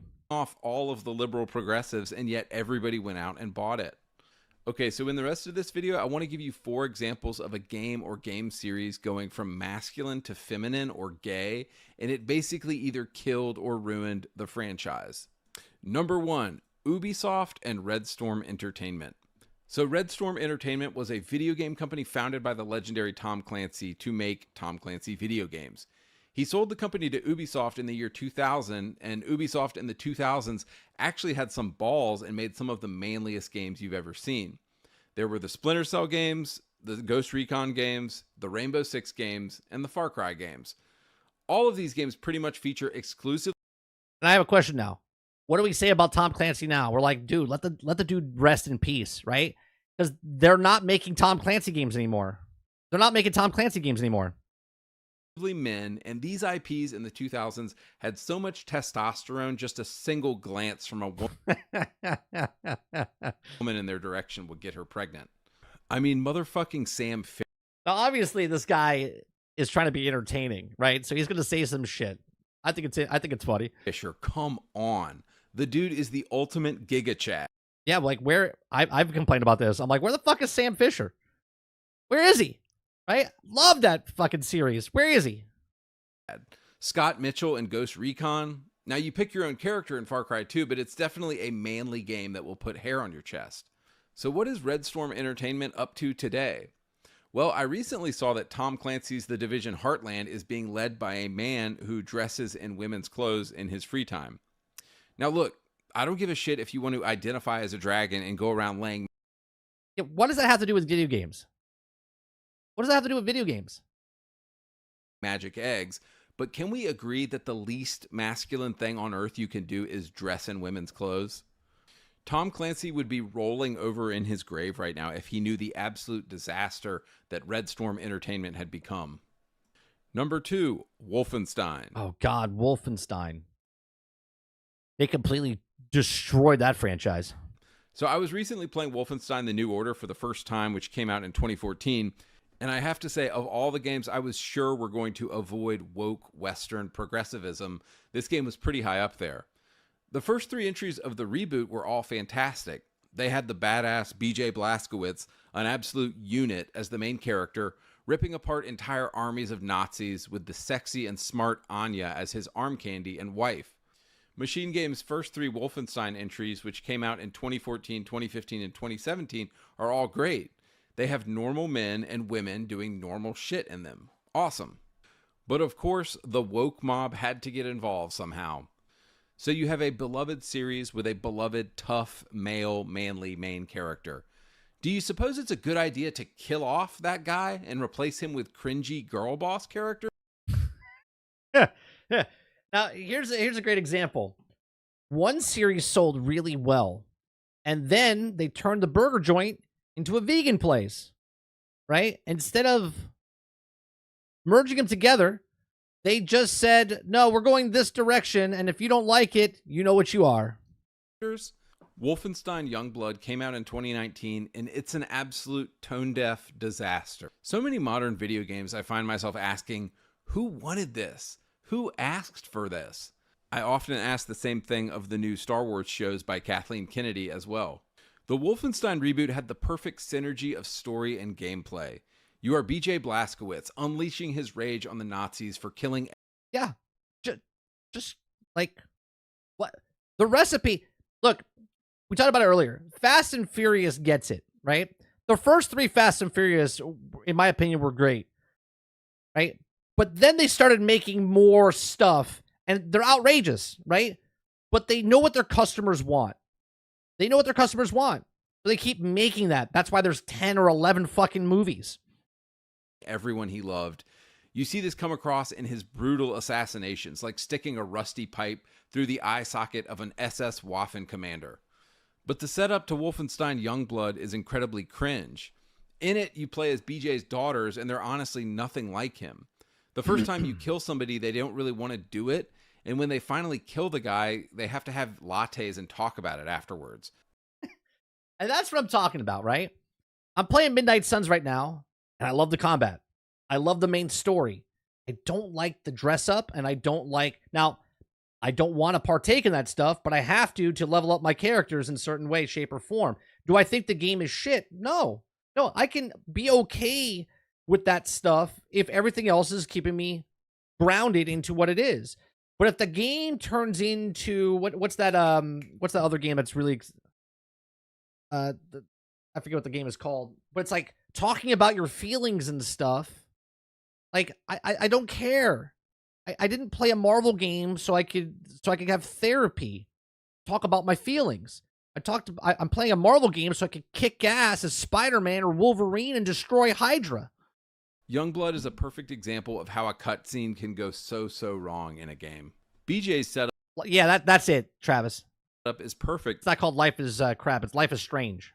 And explains to you why you're doing the actions you're doing. Again, Life is Strange is there. Not my type of game. I don't shit talk Life is Strange because I've never played it, right? And I get there's games there for everybody. But when you start infiltrating the games that, you know, what it is and then try to change it to something else, that's an issue. BJ's daughters, however, are acting like they're in an episode of Big Bang Theory the whole time, but oh yeah, they just happen to be killing Nazis and haha, isn't this so funny? It's tonally all over the place and just so full of cringy and awful cinematics, which is ironic because the cinematics in the first 3 games were like so good and short, and they got to the point and they were really emotional and impactful. Example number 3, Gears of War. For a full explanation of how the woke mob girl bossed Gears of War, see my video on that game, but I'll keep this short. The first 3 Gears games are an incredible trilogy focusing on the bonds. Mo says Life is Strange is great. It might be Mo, but I'm not interested in that, right? I'm not interested in that. To take that and put it into a game that I was interested in and change it to that, that's a problem, right? Life is Strange could be a fantastic game. I don't know because I won't play it. It's not my type of game. And brotherhood between men. They're incredibly masculine games, focusing on Gears of War is like balls to the wall, no point intended, as masculine as can possibly be. On duty and sacrifice in military orders. And I know some of you hate this, but for 10,000 years, it's only been men fighting wars. Sorry. The first 3 games focus on Marcus, Dom, Cole, and Baird and tell a masculine story of brotherhood. Well, the progressive woke mob somehow got to Gears of War, and Gears 4 and 5 are about sisterhood, motherhood, being a traitor, and what it feels like to be a woman. They introduced the character of Kate Diaz, who I don't think anybody gives a single fuck about. I played the game. The game was good, but I didn't give a shit about her. What they should have done is put Kate in a spin-off game, not a mainline Gears entry. But here's the problem, of course, nobody would have bought it. So unfortunately, True. Gears 4 and 5 are basically girl boss, feminist Gears of War, and any masculine story about men is put on the back burner. Of course, the games include Baird and Marcus in them, but they're really on the back burner, and Gears is now about... Nate, if you think he's a woman basher, then you might not want to watch the video anymore. And I mean my stream anymore. Because we're not bashing women in any way, shape, or form. Right?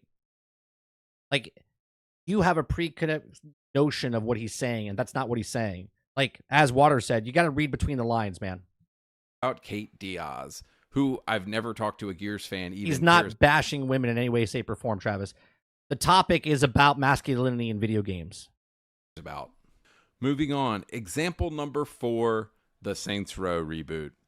Saints Row spent 10 years building up characters and building up a very distinctive and edgy and male sense of humor. It's the kind of stuff you and the guys would laugh at. Some of the recurring characters in Saints Row are Johnny Gat, Julius, Aisha, Shondi, and several others. First 3 were great.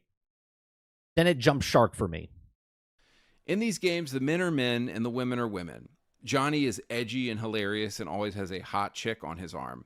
The humor is crude and hilarious, and the Saints are always getting into trouble. Oh, but it's all about women are girl bosses, he said, in every single female character. He's talking about specific games and what they did to the franchises and how the franchises didn't do well because of what they did. See, you're looking at it as girls bad, boys good. That's not what he's talking about. He's talking about franchises that were doing very well, and then they decided to change it to the other thing, and then they failed. He's talking about it. You're so close-minded, and you guys, I'm not just talking about Travis. Anybody that thinks that it's just one side or the other, you are the problem. You are the problem. Okay? The problem is not him talking about what he's talking about. The problem is the shit that you guys are scooping up into your mouth and think that he's bashing something when he's talking to you about why masculinity is not in video games anymore, and when they change it, how it changes the franchise and how they all bomb and fail. So what went wrong with the reboot? Well, the woke 2022 reboot thought it was a good idea to kill off every single character from the old Saints Row game. Which is stupid. You never kill off every single character. And I guess they thought we would be cool with that. But don't worry, all of the beloved characters you've come to know and love have been replaced with tokenistic characters from a literal seminar on diversity. You've got the gay Asian man, the girl boss lesbian, another girl boss lesbian, and the gay black guy. The LGBTQ mafia didn't just kill Saints Row, they crucified it on a rainbow flag. Yeah, the first couple of Akuta Papa, Saints Row were fantastic. I actually liked Saints Row like 2 more than I liked Grand Theft Auto 4. Okay? Like, to me, I thought they rounded it out much better. And this is what you get, guys. This is what you fuckers. Right. Congratulations. Everybody lost their jobs and they closed down. But that's our fault. That's our fault. Get for supporting these people. They turn out shitty games that aren't funny, that aren't cool, that aren't masculine. So stop hiring these people. Game developers need to stop putting gay stuff in games, and they need to fire every... No, I don't think they have to stop putting gay stuff in video games. I think what they have to stop doing is trying to make it about that. About trying to... when they promote a game when it comes out, they tell you it's the first. It's a leader. It's a thing. They try to tell you something to promote the game instead of just promote the game for what the game is. Okay, they have an agenda. They propaganda you into certain things, and it's like, why? Just make the game. You're allowed to have gay characters in a video game. You're allowed to have straight. You're allowed to have the stuff. It's when it's pointless, but you're pushing it forward in a narrative that this is the reason, right? And it's like, what happened to that character? Why did you change it? Why did you change that character? Why did you make him or her into this instead of just leaving him alone as it was and just tell the story of what it is? But the people that are writing the games, the people that are creating the games have to insert themselves, right? Did the makers of Mario like see themselves as Mario? No, they were Asian people, and the reason they looked like he had a mustache and fucking suspenders is because the fucking 8-bit Nintendo and what the graphics were. So it looked like he had a mustache. So then they made him have a mustache, or back in Donkey Kong or whatnot. Okay, did the Japanese people that made the game look like the Italian Mario guy? No, they weren't writing stories or anything like that. They were just making video games. But now everyone has to put sees themselves in the game. Hence why, when there's a game that comes out where you can customize your character, you can make whoever the hell you want. It doesn't matter, because if you want to be a man with a long hair and a beard, or a girl with a beard and whatever, by all means, go ahead. Nobody had a problem with Baldur's Gate 3, right? Nobody had a problem with that, right? People were having sex with a bear. People were fine with it, okay? Because the game is the game. But when you start changing things and pushing it towards people because, well, this is what the game is, and if you don't like it, well, sexist, you're misogynistic, you're a pig. It's like, I just want to play a game. And if you don't want me to play your game, then I'm not going to play your game. Liberal white woman, if they want us to ever buy a game again. Because I'm serious, we are done with this shit. We're not buying these. It's a tad misogynistic for what he said. Men are men, women are women. Johnny always had a hot girl on his arm. Those are facts. That's literally facts of what happened in like, what are you talking about? Saints Row, that's exactly what it is. That's not misogynistic. He's saying what happened in the video game. These games. Like, Phil Spencer is out here complaining about how people aren't spending as much money on games anymore. I guarantee if you give us hetero dudes hot chicks in games again and manly men, you will see sales go through the roof. Bring back the glory days of video games. I have this theory that in a few years, we're going to see a turn back to the golden era of video games, and people are going to start buying games again. I recently saw this crazy chart from 2023 that basically showed that people are only playing old games these days. Nobody wants to play anything that's new out right now because it's all woke and it all sucks so bad. So anyway, guys, let's all hope there's a return of masculine characters in games again at some point that we can relate to. All right, I'm out. I don't even think it has to do with masculinity in games. Okay? I don't think it has anything to do with masculinity in games. I think the problem is a lot of the franchises have now changed what the characters are. Okay? Sure. Is the masculinity disappearing? Sure. Okay? But I don't think that's what's selling games or not selling games, right? Look at Helldivers. Helldivers is a pretty masculine game, right? Shooting guns, blowing shit up. There is no male or female. You're just a character behind a mask. You don't know if they're male or female. You can assume they're male or female, but it doesn't really fucking matter. They're just having fun blowing shit up, okay? Palworld sold a shit ton of stuff, right? You can create the character how you want. There's really no story in that game, okay? But it's just a wide open game, and you can create the character. You could be a female. You could be a male. You could be blue hair, pink hair, whatever it is. Nobody gives a shit. They're just having fun playing Palworld, okay? It's a problem when you take a character and then use them to promote your game or thing, and then swap it or change it or do something, and then say, this is the first female character, this is the first black female character, this is the first gay transgender female character, whatever, okay? And that's the problem, I think, with the video game industry, right?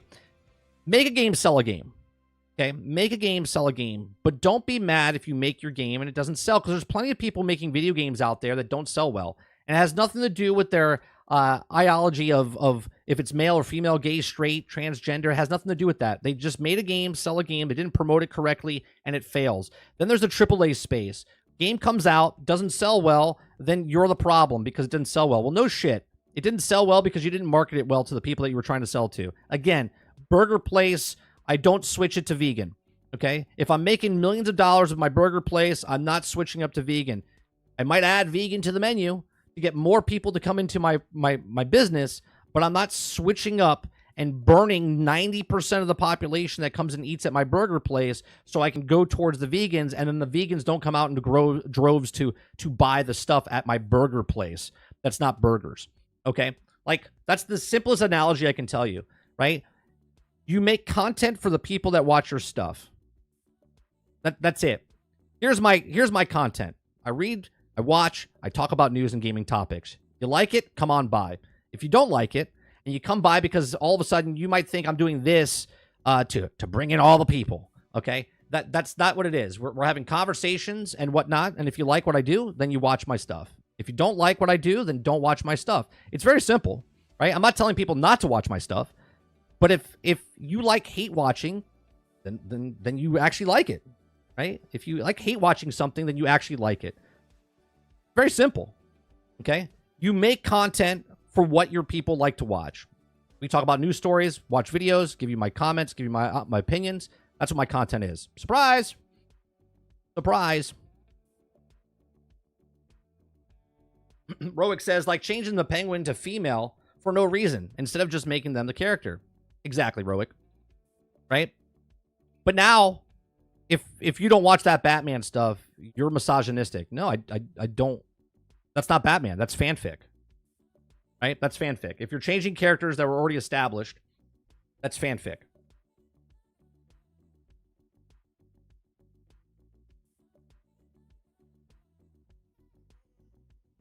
Travis says, I would argue that misogynistic, that's the point in Saints Row. It's to make fun of the gang lifestyle.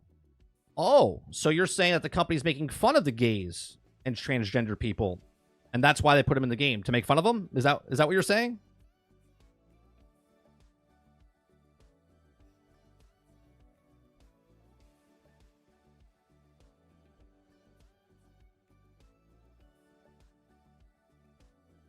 Eclipse says, yeah, I guess the game was so good. This is why the studio closed down. Yeah, because they're like, you know what? We can't top this.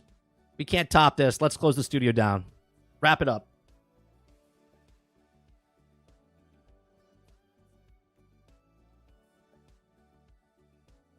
Altern says, no one wants to play new games because they're bad. They're broke, buggy, badly optimized, and can't run unless you have a $2,000 PC. And even then, sometimes you can't run it, Altern. Nate says, I like Saints Row game. I still play it from time to time. No one says you can't like a game, Nate. Nobody says you can't like a game. But what makes successful and not successful in a business is sales. And more people didn't like the game, hence why the studio closed down. No one says you can't like a bad game. Shit, I love bad games. Okay? I love bad games.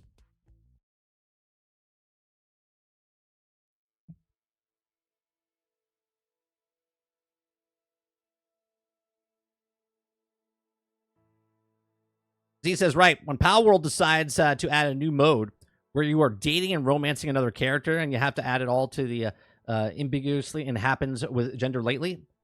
Right, what is Roblox doing? Roblox is a kid game, and they're adding a dating thing inside of Roblox, right? We'll see how that goes over, if it goes over well or not.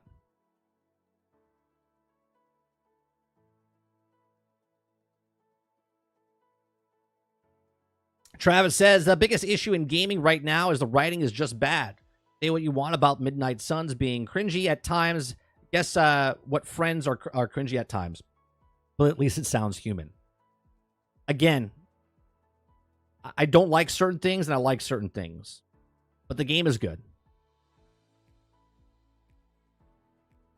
Sarge says, you guys are living in La La Land. The majority of gamers are male. The market sells to men. There are women gamers, of course, and they can sustain a girl-centric game and sell it to men. Apparently not. Right. Right? I think it's like 50... Is it 52-48 as far as male-female type of thing now?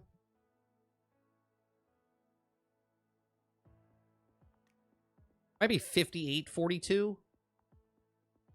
Or, I'm sorry. 50... Yeah, 58-32 or something like that. No, 42. I'm okay. Yeah, 58-42, I think it is.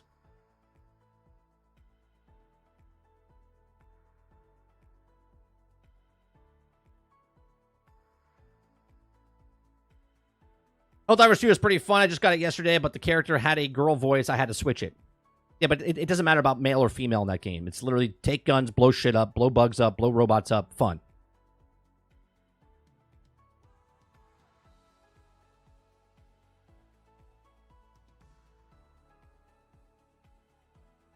Water says, we all put over 1,000 hours in Avengers, enough said. Yeah, you're allowed to like bad games. That's not the problem.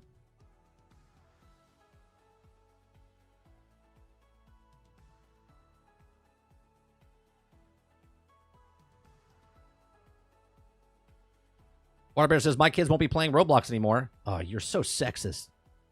Misogynistic, Waterbear. You're so sexist and misogynistic. What, you don't want your kids on a dating app? Come on, what's wrong with you? Think about the people. Altern says the Saints Row reboot is more of a parody of what the original were. 4 dudes doing gang to pay college debts. This is going everywhere from like literally everywhere. Story doesn't make sense. I don't know. I didn't play it. Not going to. Jason says some of my favorite games have ever had female leads. They just don't put identity over the character. Exactly right, Jason. Just I don't want to say nobody cares, okay?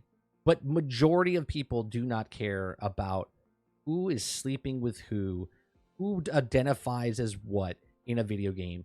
They want to pay their money. They want to play a game. They want to enjoy the game. That's it. That's it.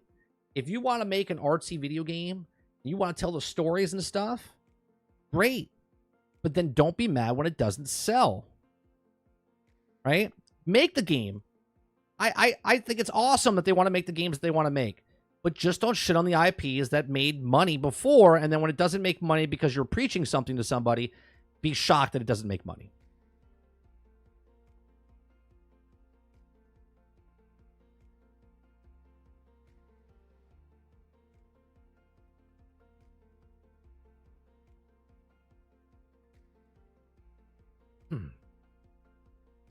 Akuta Papa says 30. The male versus female talk is like the NBA versus the WNBA. Less women care about sports or even watch the WNBA, so they paid less because they make less.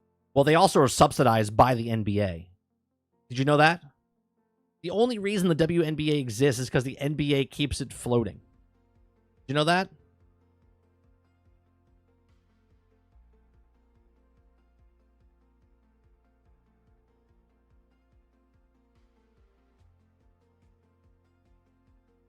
Travis says, heck, look at 30. He's playing a woman in Midnight Suns. Any problem with it? No, not really. Maybe the voice. I have no problem playing female characters. I have no problem. I don't remember Midnight Suns marketing it towards where I can have relationships with other characters in the game. They talked about it as a card game. They talked about how many characters were in the game. Right? It's okay. I'm okay playing a female character.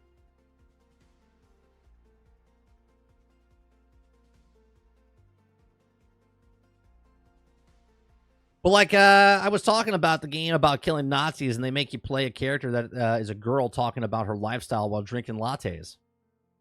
Right, got to talk about it. How do you feel? How do you feel about killing Nazis? Hold up. They race swapped Deadshot and Suicide Squad, and you love the story, but now they're gender swapped the Penguin, and you won't watch Cape Crusaders. That doesn't make sense to me. What do you mean they race swap Deadshot? There's actually a story on the Deadshot thing, Vandal. Like, in the game, they talk about the actual Deadshot that was in the game in Arkham and how he came through. And in the dialogue, in the tapes and stuff like that, you're playing Deadshot. We probably won't ever see this because the game won't last because it was shit, okay? But in the audio recordings of Deadshot, he talks about the other Deadshot that was in the Batman Arkham games, and that he's the real Deadshot, and that person's not the real Deadshot, and we're supposed to see something along the lines of that down the story, but I don't think we're going to see it because the game's going to get canceled after they put all the seasons out. So it does make sense because in the story that Suicide Squads is telling, they actually go into the other Deadshot. But you keep being you.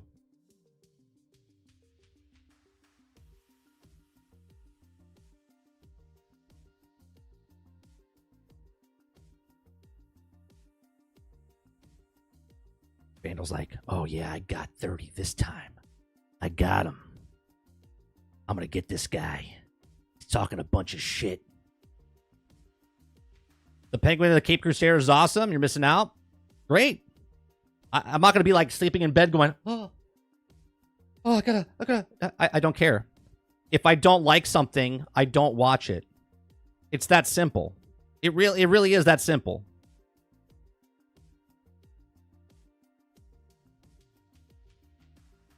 I'm totally going to go hit.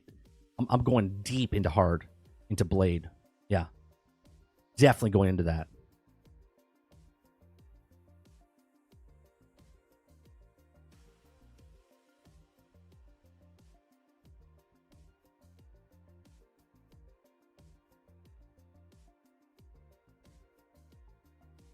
Water says, and guess what? They finally produced a great product this year. And what happened? $2 billion contract update. Go figure.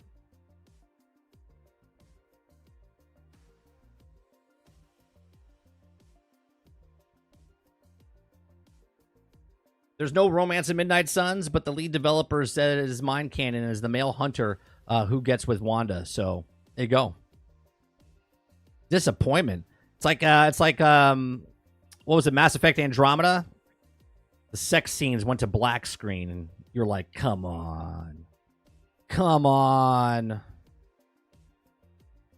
Veteran Gamer says, let's get more Tomb Raider Horizon games, way better than all this crap that they're selling now. I love Tomb Raider games.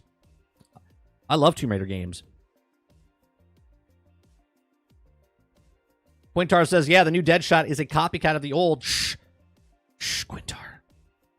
The narrative that Vandal's trying to spin. You're decrediting him. Stop it. Shh. No. No.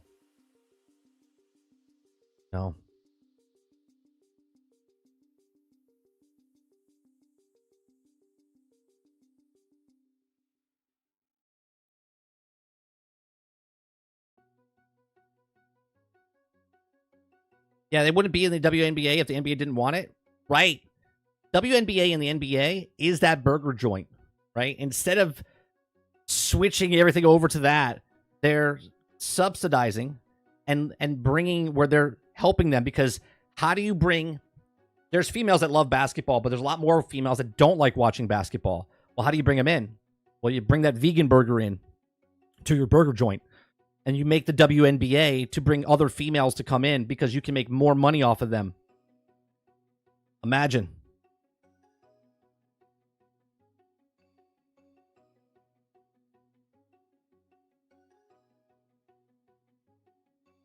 It's so close to seeing alien sex. We just missed it. We just missed it.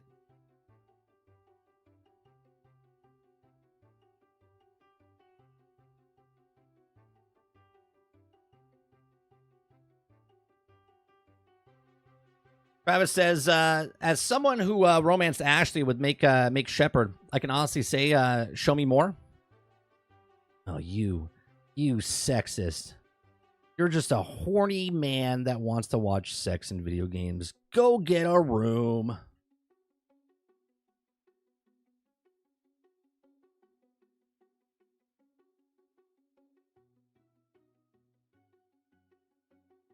Nate Allen, or Clip says, Nate Allen, no one cares because they're different characters. It's not changing the same character into something else.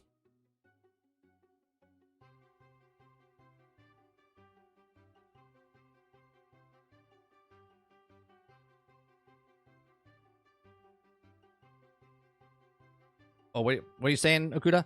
30, I would stop subsidizing the WNBA and women's soccer, etc. Let them bring in the crowds using their own talent like the men do, and they want equal after all. The problem with that is there's not enough, right? There's just not enough people watching it, unfortunately.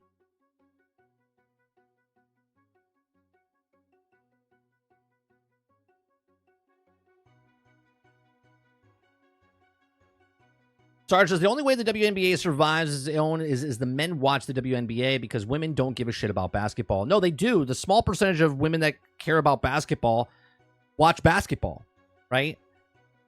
It's more entertaining, right? It's just more entertaining. These are facts, right? Everybody loves watching basketball because the breakaways and the slam dunks and stuff like that. There's people that can dunk and whatnot, but most of it's just layups and whatnot, and it's just less. It's less entertaining.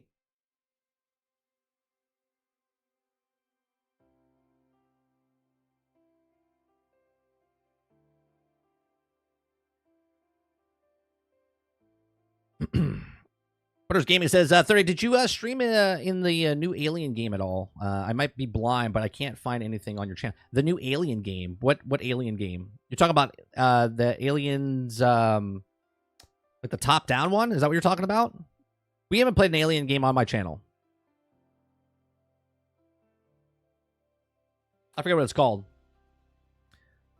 We've played Starship Troopers. We've played Helldivers. We've never played any Alien game.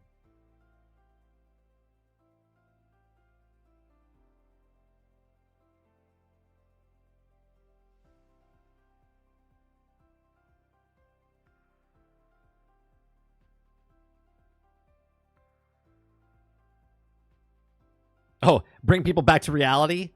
Yeah, that's my point. Yeah, there's just not enough people that are watching that stuff. Hence why swim is popular, like in the Olympics, but nobody watches swim besides the people that are in swim watch swim, right? But watching women swim and men swim in the Olympics is fucking very entertaining, okay? But watching one for the Grand Championships on a Saturday that they televise on ESPN or whatever, they're not getting a lot of views. And that has nothing to do with men or women. That's just because it's a niche sport.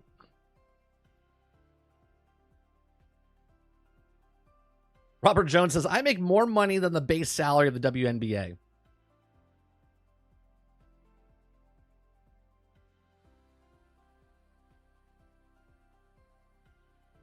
Like, I literally watched a commercial on the Olympics to remind us that the WNBA starts up again at the end of August. Like mid-August. Right? Because nobody cares. When you have to remind people that the Basketball Association of WNBA is still going on and it resumes after the Olympics, people don't care. Alien Rogue Incursion. No, I haven't played it.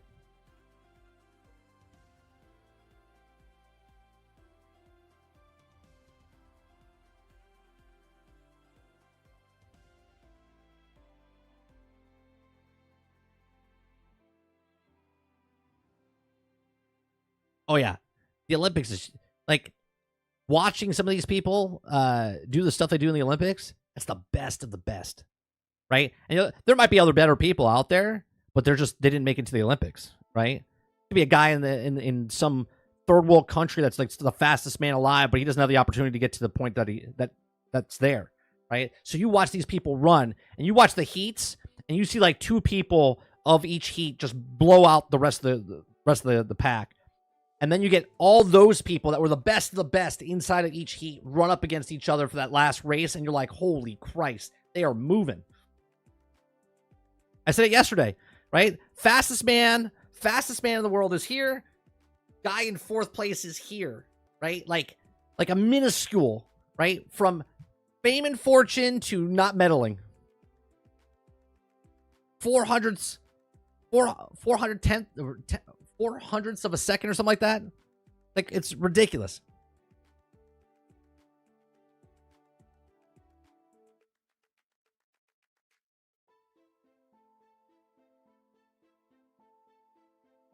Travis says, 30, if you say you want masculine games and don't get Space Marines 2, I'm taking your man car away. No, we're going to get Space Marines 2, but I got to see more of the game. Just because there's Warhammer Space Marines 2 on the box, I'm not purchasing it day one just because, right? It's got to show me stuff.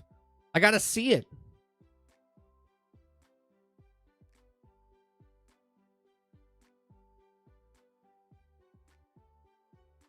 Yep, exactly. What's her name? Set the Olympic record in the 1,000-meter swim, and no one has even close to her. Oh, Ledecky.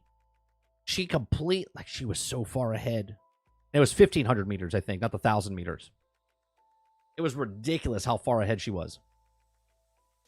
Oh, and you know what was crazy? Me and my wife noticed when she was swimming. Okay, when Kayla Ledecky was swimming in the long distance, they show that underwater camera where they're like kicking and stuff, and you see every single person kicking.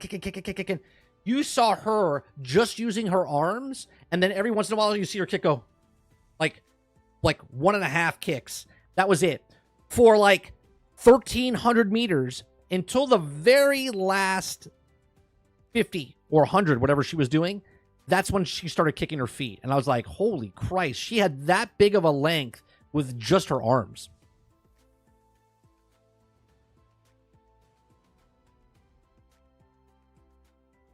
Did I get that video I sent you? Travis, do you think Discord works like a text message? Like the signal didn't get through? Everything you send in Discord, I see. Do you think it works like you have to hold your phone up when you send a Discord message?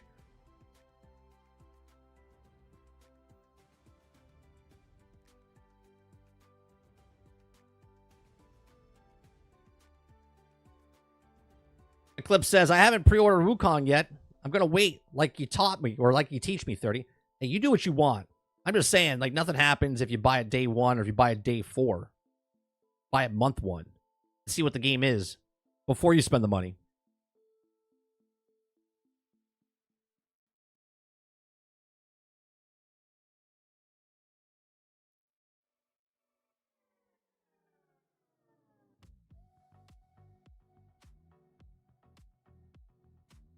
Yeah, it was crazy the way she conserved energy. 1,300 meters and she doesn't kick. Every once in a while she kicks. I can't show any Olympic stuff. YouTube for some reason likes to like knock down people that show Olympic stuff, so I'm not gonna do it.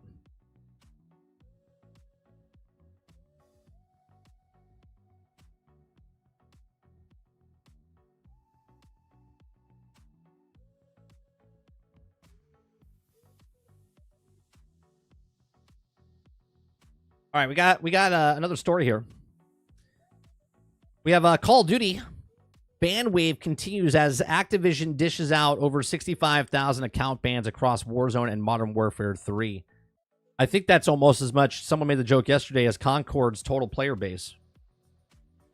Okay. You guys like what we do here? We just read stories, have conversations, talk about gaming stuff, entertainment stuff. We try to get you through a couple of hours of your day while you're at work, at home, whatever you're doing. So I appreciate it. Hit that like button. Hit that subscribe button if you'd like to go above and beyond that. Become a member as little as $5. Okay. So after a strange spike in Call of Duty cheaters, Activision is going all in on account bans, first targeting Warzone characters or cheaters and boosters, and now going after Modern Warfare 3, both ranked on non-ranked to rank up the impressive 65,000 account bans in the last week. I have a theory about this, and I'll tell you at the end. I have a theory about this. Okay. Team Ricochet has also accelerated cheat vendors enforcements, recruiting over 65,000 account bans across the ranked play and non-ranked modes in Warzone and Modern Warfare 3 this week. The Call of Duty Update Twitter account says the team will continue to monitor the issues and enforcements to anyone cheating or boosting in all game modes. Activision has been pretty vocal about combating cheaters in the last couple of weeks, stating off the ban wave targeting Warzone, and the studio promises that the Ricochet isn't the anti-cheat software, would be making some larger moves in the weeks to come, which it now has.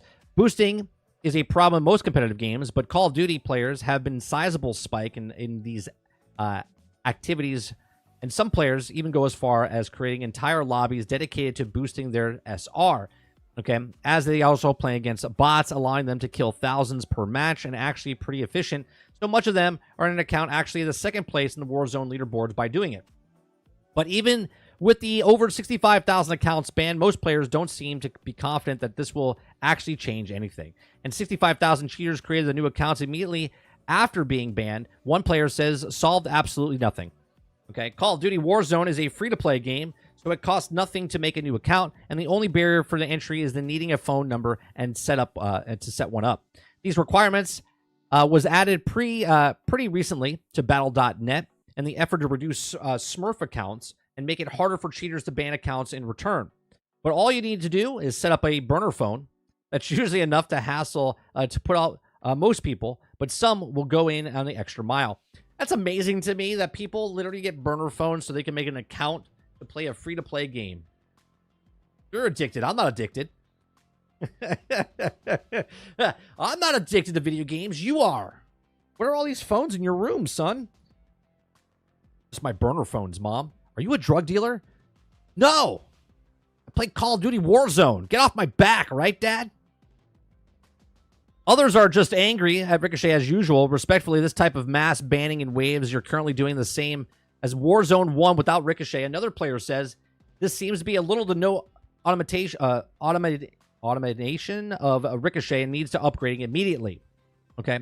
So one of the main issues that most players have is how it hasn't helped ease the number of players getting wrongly accused of cheating.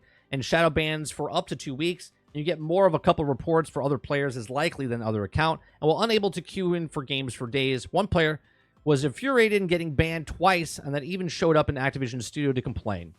He drove to Activision Studio to complain. You know what? Good for him. Good for him. Okay. This is another reason I stopped playing Call of Duty games. Okay. This is years and years and years and years and years ago, but this is just yet another reason why I don't go back to play these games, because do they really care about cheaters? Sure. Sure they do. But there's a new Call of Duty game coming out just in, what, 2 months? Right? New Call of Duty game coming out in 2 months. Right? These people are going to do what they want. It doesn't matter what you do. They can just get another burner phone. How much do burner phones cost? I have no idea. Right? So they just get another phone number. Hell, I don't even think you need a burner phone. You could probably just make a Google number up, right? And then log that in if you want. It's insanity. But think about how addicted you have to be to play a game that you're cheating on, and to keep your cheating going, you have to get another burner phone. Amazing. Sarge says, bro, the accounts that you're banned are fake accounts to make them look good. You just make new accounts. Right. Right.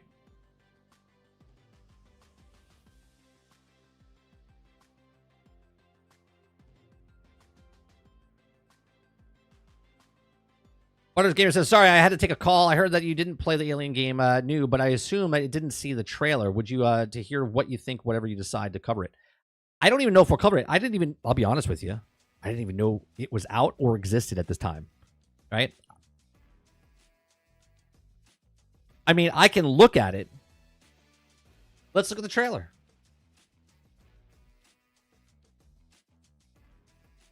What's it called?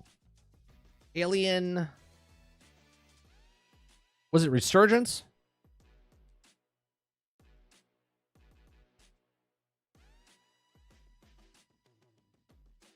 Alien Rogue.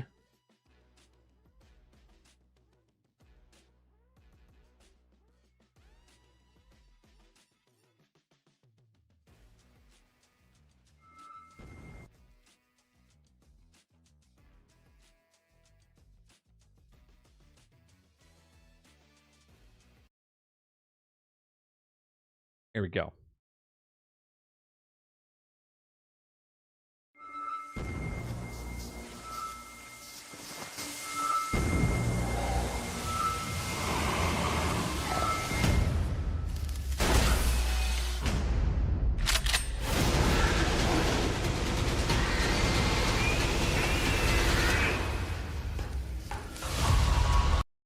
There's a girl in it. I'm out. No, I'm just kidding.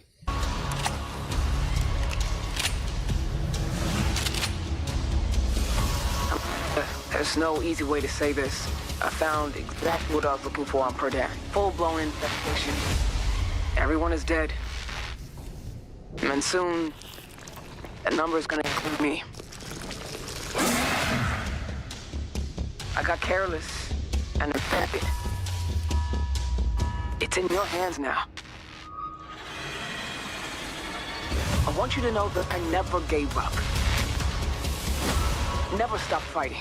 Even after those things, not once did I bow my head. By the time you hear this, I will have carved my name on the surface of this planet with a smoking crater.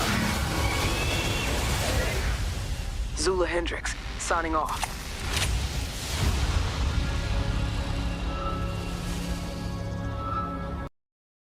So is this VR or is this a regular game? Is that VR?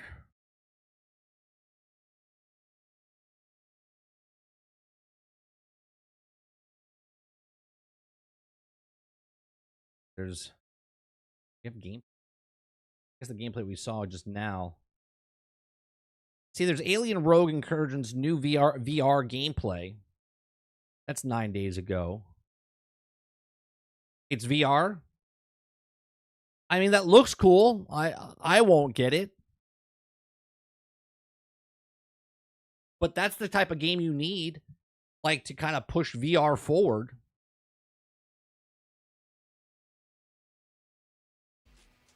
Go on, Super Dave.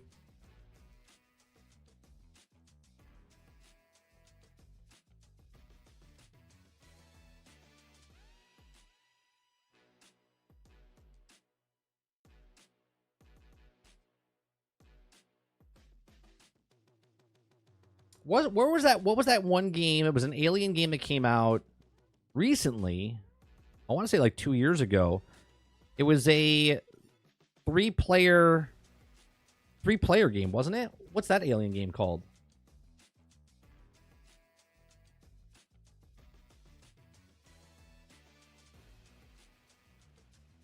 VR trailer was choppy. Okay.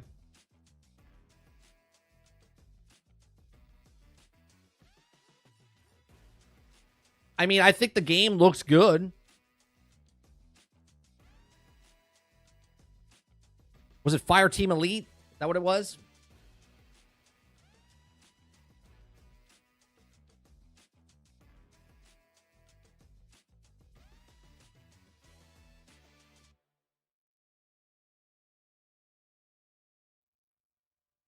That came out 2 years ago.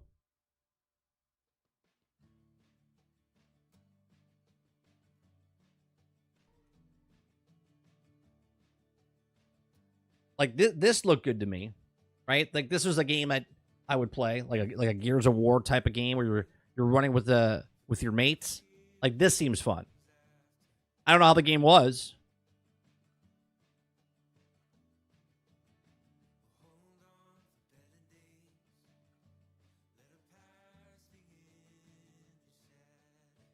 Sequels coming out for it.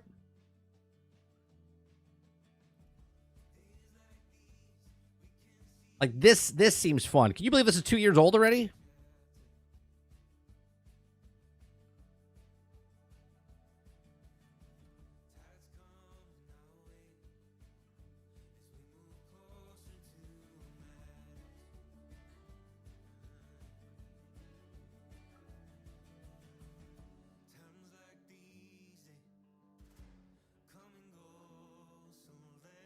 Yeah, I play VR here and there, but I'm not a big VR person because there's certain games that they're too wonky to me when I play it in VR. I do like VR though.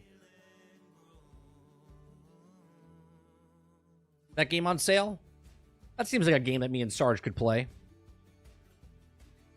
Mecha Break here. I'll show you what that is.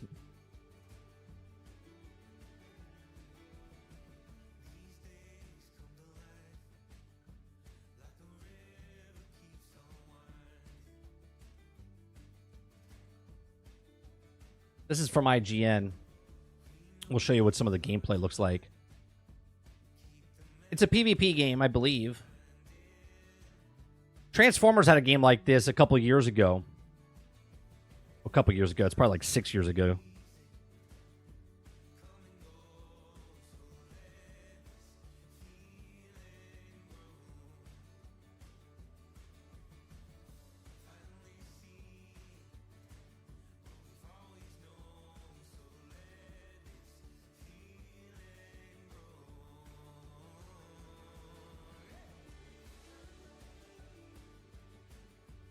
Yeah, this is a beta right now. I downloaded it. Haven't played it yet. Is this a PvE game or a PvP game? Or is it PvP versus PvE? Yeah,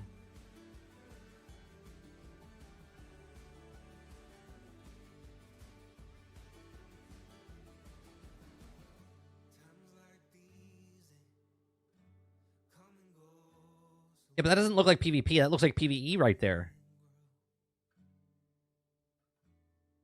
You're saying PvP, but that right there looks like player versus environment for that character. That doesn't look like a player character. Is it? Because he came into the game like it was like a boss.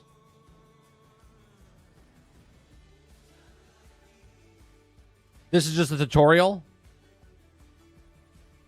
So the tutorial you play, then it goes into PvP?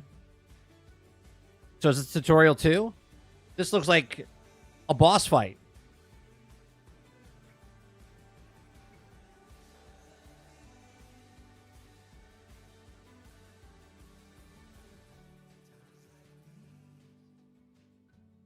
If this shit's PvE with PvP, then I'm excited. If it's just PvP, I'm not as excited.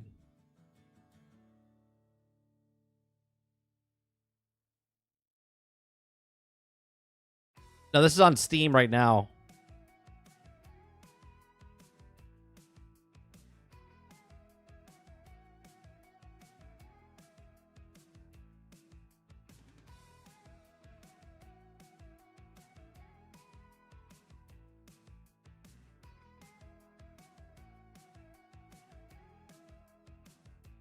Financial Times says Warner Brothers is thinking about selling off their portion of their video game business. Didn't we talk about that a couple of months, but probably almost a year ago, Krebsy? Didn't I actually say that I think Xbox is going to pick up the WB because they were struggling because they were like $50 billion in the hole?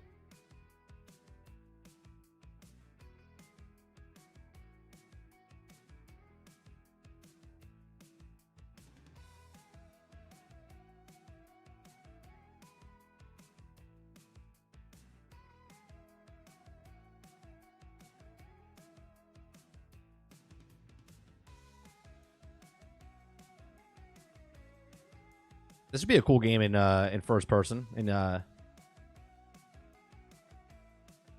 VR.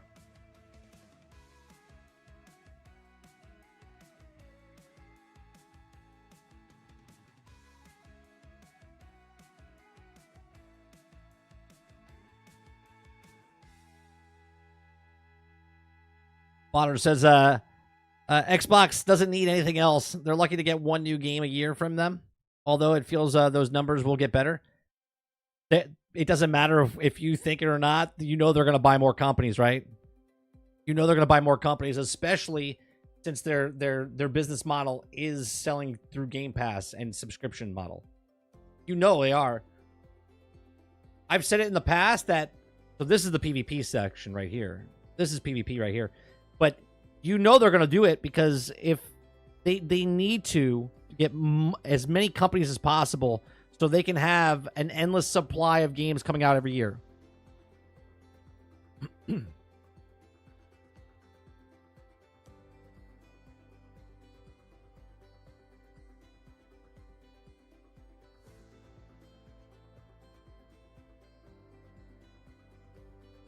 Right now, it's only on Steam.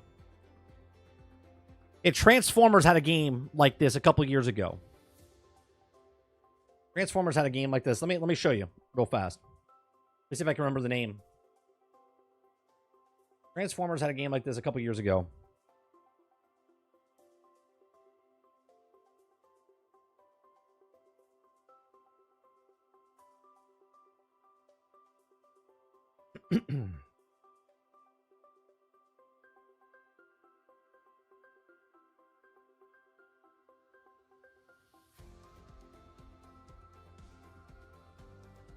What was the name of this one? Was it Tactical?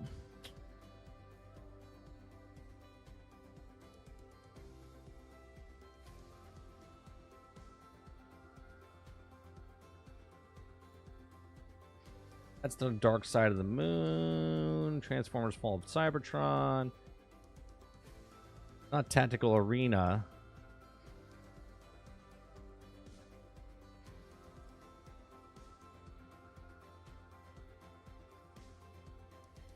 I forget what the hell the name... Oh, is this it? No. That's Revenge of the Fallen.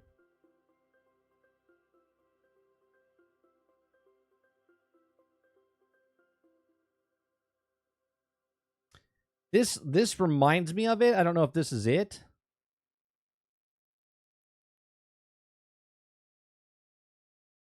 Yeah, this sort of reminds me of it. I think this is it. This is years ago. It came out in like, I want to say like 2016, 17. Maybe even longer than that.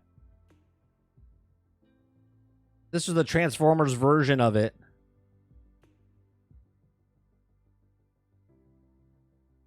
You could transform and drive and do all the stuff. It was a 3v3. No, Devastation. No, it's a. Now this was an open world 3v3. It was the only PvP. It was only PvP when it came out. It never got out of the alpha. Oh, Devastation's a fantastic game.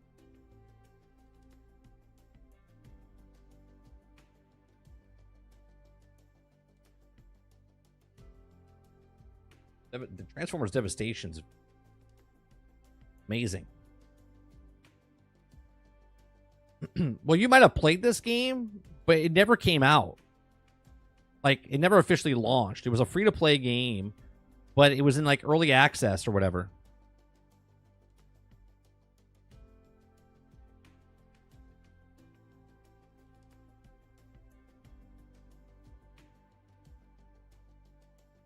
Why can't we have a Sony licensed Transformers that make it pretty much twisted metal, mid-match transforming into planes and cars? This gives me a Godzilla destroys all monsters.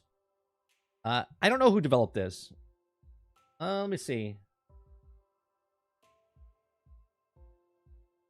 The person that's even making this video doesn't even have the name. Let me see. Transformers.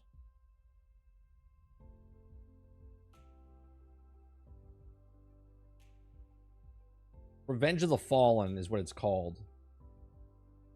But this came out in that's not it though. This was a video that came out, let's see.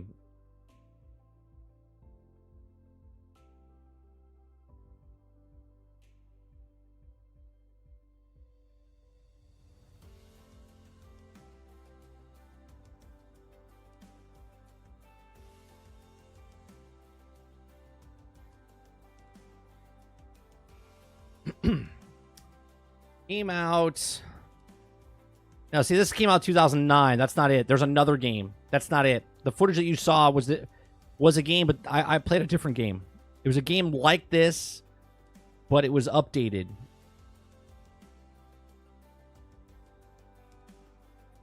That game came out. That game came out. There was another game that came out that didn't come out. Sorry. It was an early access. Hold on one second. The gameplay I showed you, that was Transformers Revenge of the Fallen. But there was another Transformers game, I want to say 2016 Transformers.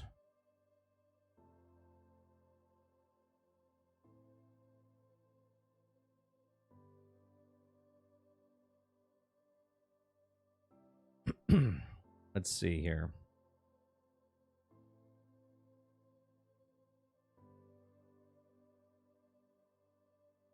That's Mobile IS. Transformers game. That's the game 2007, 2009, 2011, 2013.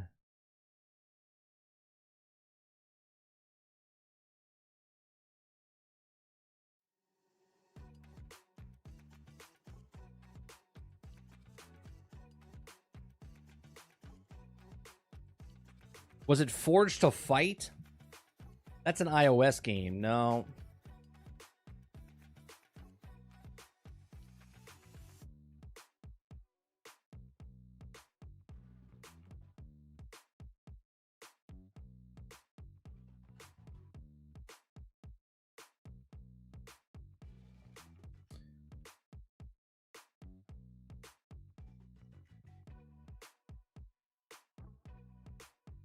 Let me see.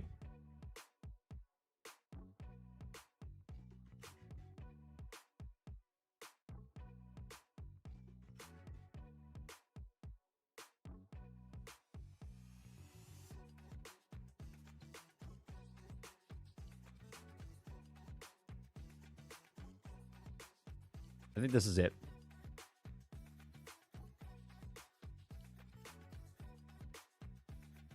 This is Transformers Online. Yeah, this is it. But this is just the character creation stuff. Hold on, let me see if I can get you gameplay.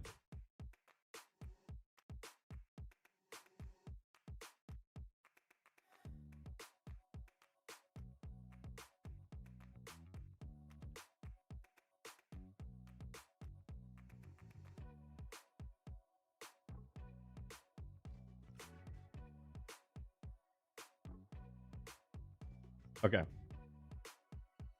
I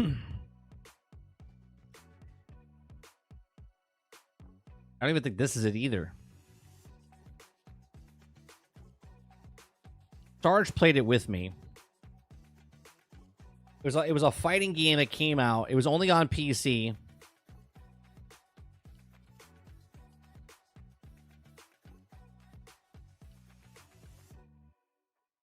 Yeah, and you could transform. Yeah, this is it. You could transform and you could fight. You could call it like an Overwatch type of game, right? But it was Decepticons versus Autobots.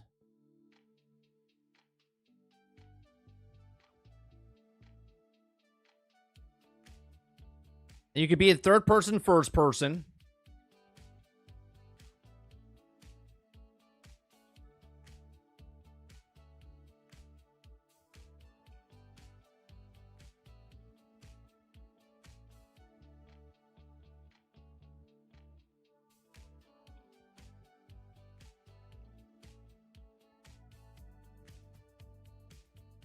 And it was just PvP.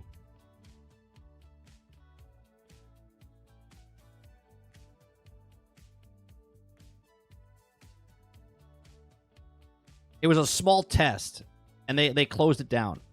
But the amount of characters and stuff they had, it was cool.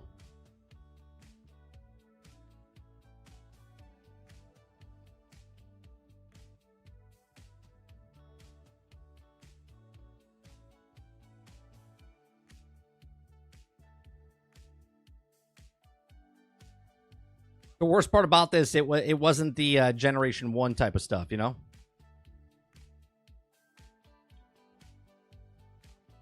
No, it wasn't a game that came on the console. It was only on PC. It was only on PC, and it was a small test. It was out for maybe a couple of months.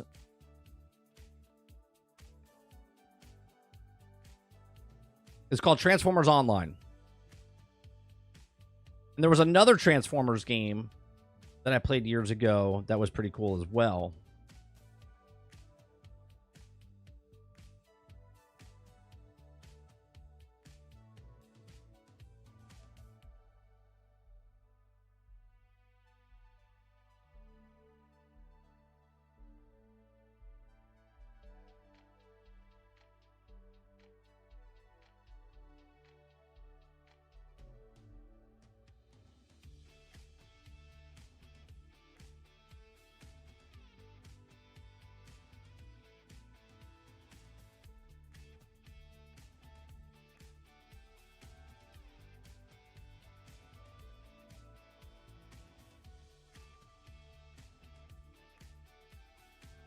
Yeah, there's a bunch of Transformers games.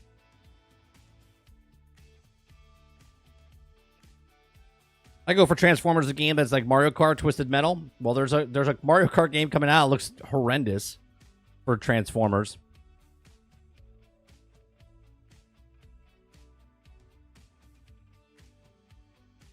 We have a G.I. Joe game coming out. It's like the Teenage Mutant Turtle game that came out. And the Mighty Morphin Power Ranger one, G.I. Joe, Toxic Avenger. They're all like that. They made a G.I. Joe Overwatch type of game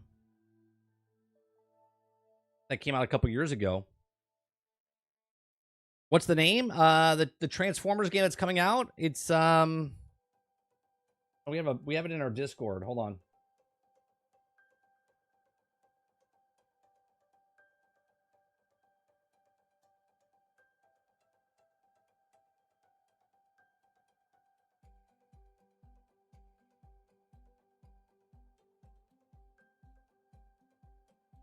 I'll get you the name. Hold on. They showed it like 3 weeks ago, 4 weeks ago.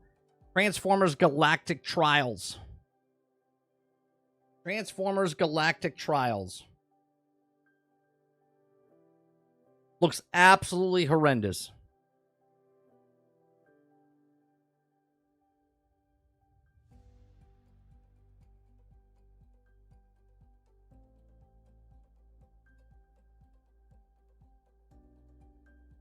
It is a Mario Kart game where you transform into robot form and fight on the racetrack as you go.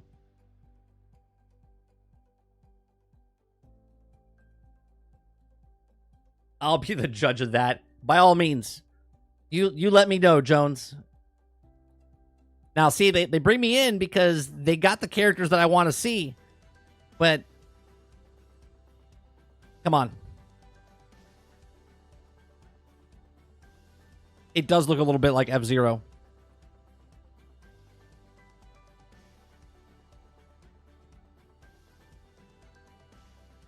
Coming October 11th. I want a full review, Jones. I want a full review. Okay? And make sure they don't fly you out anywhere. I want your honest opinion if you get that game.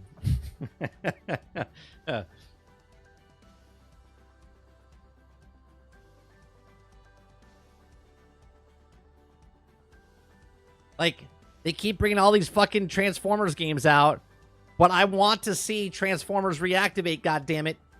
Show me that first Descendant Transformers game.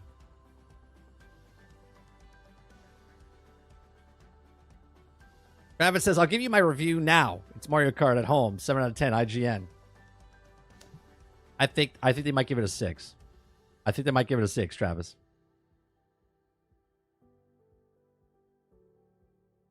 When was the last good Transformers game? The last good Transformers game was Transformers Devastation. I think actually that came out after Fall Cybertron and whatnot. Right? If you ever played Transformers, this right here, if you want to play Pinnacle Transformers game, that's just an amazing game, is this one right here. Transformer Devastation is a fantastic Transformers game. Okay? It captures the 80s TV show to like perfection. Okay? It is so good, so fun. You can level up plenty of different characters to fight and play. Okay? This is a fantastic Transformers game. Be Bumblebee. I think you could be Jazz, Sideswipe, Optimus Prime, Grimlock. I don't know. Can you be Brawn?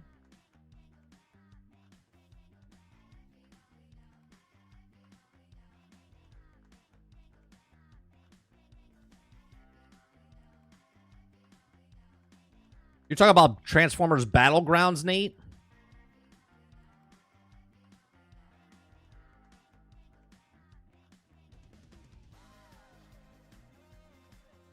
I had to go buy this again. I think I have it. Hold on.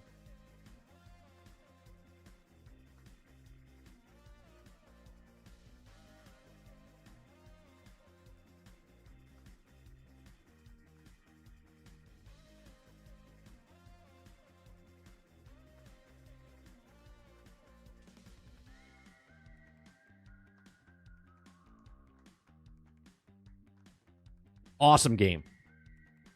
Awesome game.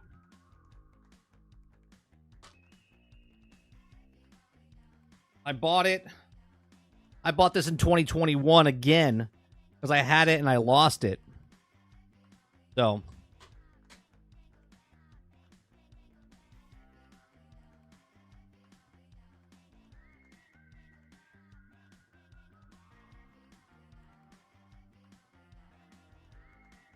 Right? Then you have Fall of Cybertron, which we bought last year again. Because we couldn't play it on our Xbox. We had to bust out the 360. And you had the Fall of Cybertron. Great game. Those are great games. If you want to play some really good Transformers games. Okay, I think we actually played it on our channel. Hold on, let me see.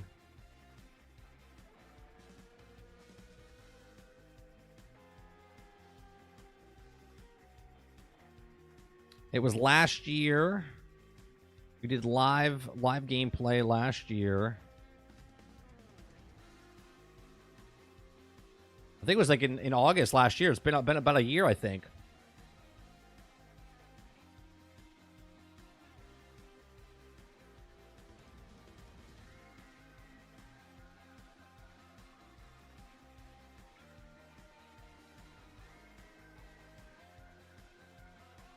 Transformers game came out last year.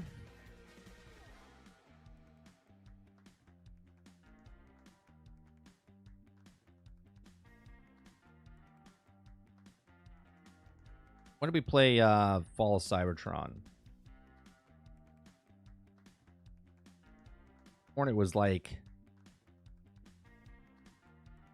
Yeah, I want to say it was before Starfield last year. Yeah, we played Fall of Cybertron, and we also played War of Cybertron. These games are fantastic.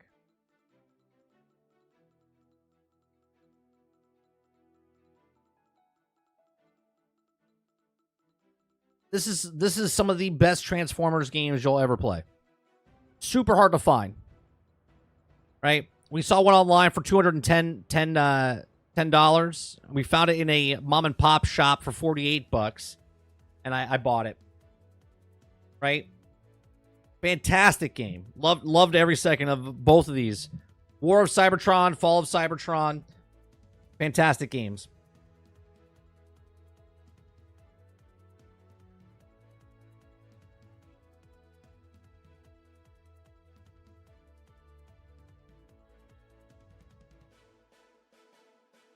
The only Transformer game I know that came out recently, Nate, Transformers Earthspark Expedition. Oh, that's not very good. That's not good.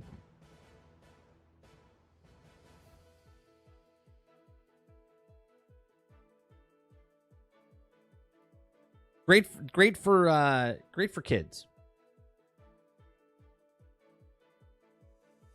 And that came out this year, didn't it? It came out 9 months ago. Yeah.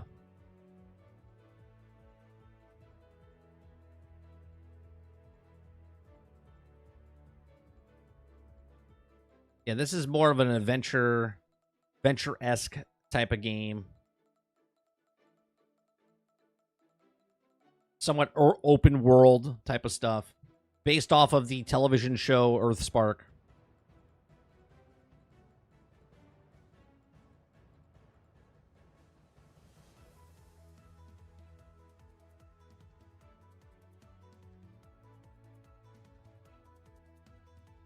Yeah, this game, and then there's Transformers Battlegrounds that came out like 3 years ago. This game was on Game Pass for the longest time. This is another based off the cartoon or whatever. Not very good. Not terrible, but not very good.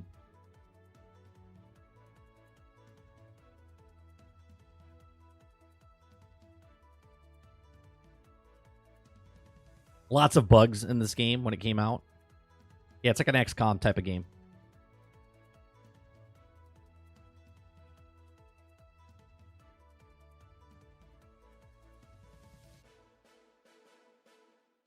That came out a couple years ago as well. That came out the same time as the G.I. Joe game.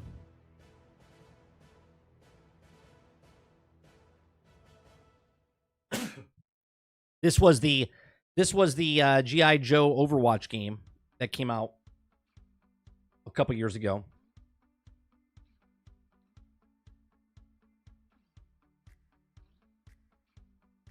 This bombed dramatically, this game.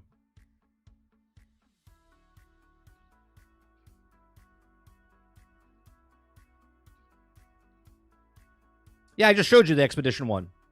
Yeah, it's a very like adventure-esque, like think like Sonic the Hedgehog open world, think of Mario-esque.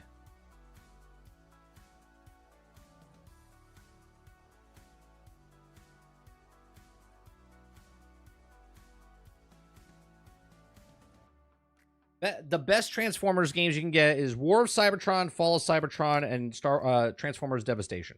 Those are the best games.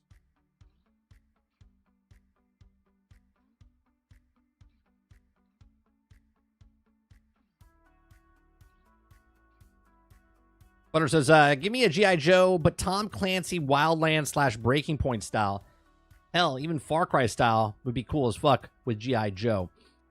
Sarge has talked about this so many times, right? Talked about it so many times. Take G.I. Joe's IP and turn it into Battlefield. Battlefront, Battlefield. What you just watched there, that's an Overwatch thing. We're talking full-scale, large-scale Battlefield game, but with G.I. Joe. That's what they need to make. Makes super sense. You get G.I. Joe, you get Cobra, both two sides, fictitious flings. You can do whichever you want.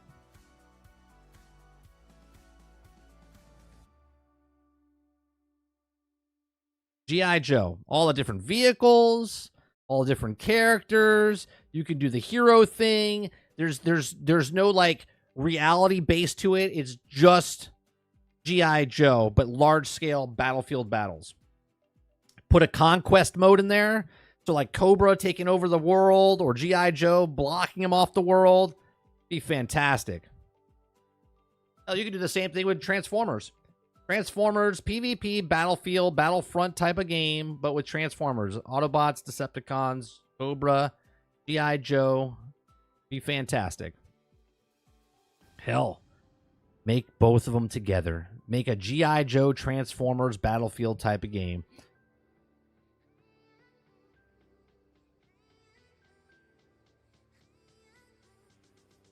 Travis says, gotta ask 30, is there a market, in your opinion, for linear games still like PlayStation 2 era?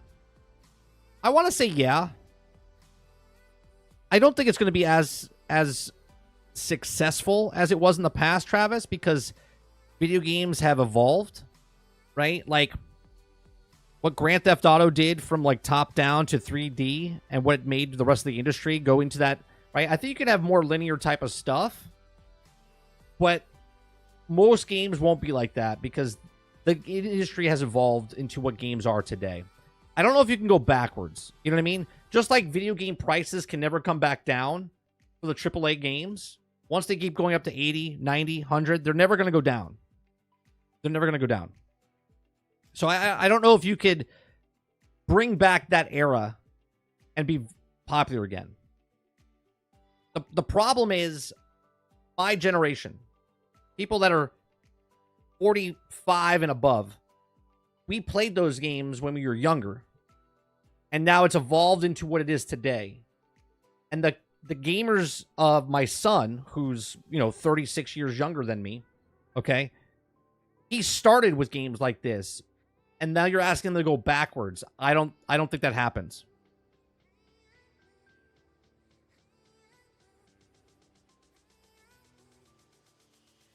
Like, evolution doesn't go backwards unless you hit the reset button.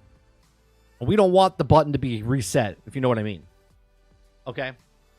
Where all of a sudden, we wouldn't be playing video games then. Right? Where you have to start civilization over again and we have to build back up. I just don't think think it's possible to go backwards into that category. Like, side scrollers are not going to be like big things again, they'll play them. But I don't think we go from Baldur's Gate 3, Cyberpunk, right? We don't go with those type of games back to side-scroller Mario. Not even on cell phones.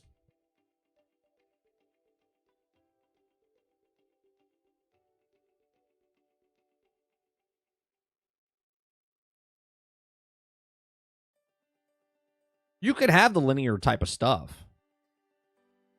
You say Evil West was a good game. They showed me not everything needed to be open world 60-hour game. It was linear 10 hours at most, but it was so good. Yeah, I think there's things there, but I don't think the majority of people are going to go play games like that just because of what Assassin's Creed has done. Can you imagine if Assassin's Creed and one of the Assassin's Creed comes out and it's more linear than open world like it is? I don't think it sells very well.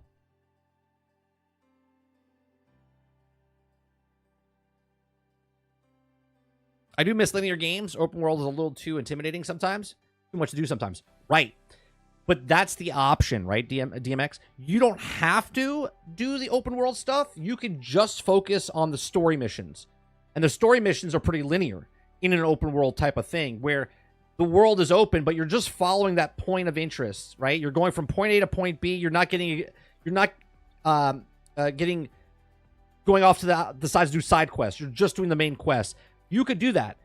See, they made linear games within open world games. So if you just want to do the linear type of stuff, you could just go to the main story. You don't have to worry about everything else. But if you want to be the open world type of person, then you can go play those open world games. There's much more to do, right?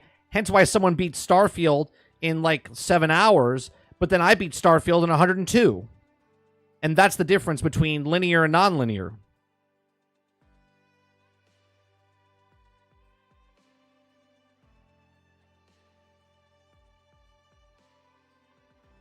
Or a G.I. Joe like Marvel Rivals, that would actually... That's sort of like what Operation was. It was like an Overwatch, which is like Marvel Rivals. It just didn't hit very well.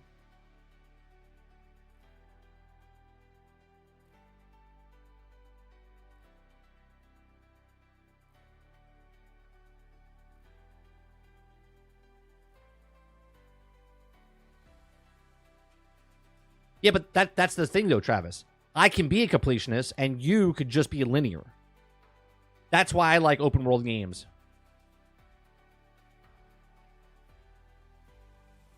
Right? Someone that just wants to play the open world game like Witcher, Cyberpunk, Skyrim, whatever it is, Starfield, you can be as linear as you want, or you could be as open as you want, or you don't have to do any of that stuff. You could just live in that world if you want to live in that world.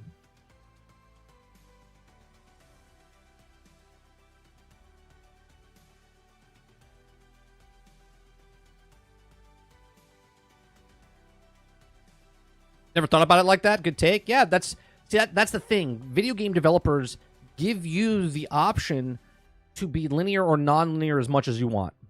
And that's why when people come out with videos and say, well, I beat the game in 5 hours, I'm like, why would you do that? Like, think about that. You paid $70, $80, $110, $140, and you try to run through that game as fast as possible. Cool. Why you would bitch about that when you made yourself do that, and I'm not saying anybody in the chat, just like people that review games and whatnot, they're like, oh, it's only 8 hours. Meanwhile, I'm paying for 110. And to me, that makes no sense. It's counterproductive to what it is. I spent my money on this thing, and you can beat it as fast as you want, but to complain about how fast it was, but yet there's still like 80% of the game to do is just insanity to me. Insanity to me. Skyrim is a 30, 40-hour game if you just follow the breadcrumbs. Okay? If you do all the wide open stuff, it's like a 100-hour game. Shut that breadcrumb thing off. Shut the breadcrumb thing off and just live in the world and play the game. And see how many thousands of hours you would get in that game, because you would have no idea where the fuck to go. You would have no idea where to go, what to do. You would just be like, take a mission, and they go, you need to go to this such town. You're like, all right, well, I don't know where that is. Then you're like, I'm just going to explore. You walk down the path of the road, and all of a sudden you come across the next town. And you're like, oh shit, this is the town the guy told me to go in. I should probably look for the guy who gives me the quest.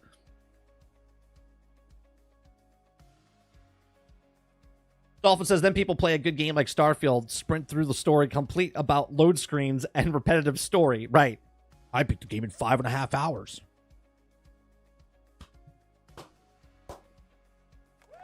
Congratulations. Here's your cookie. And nobody cares.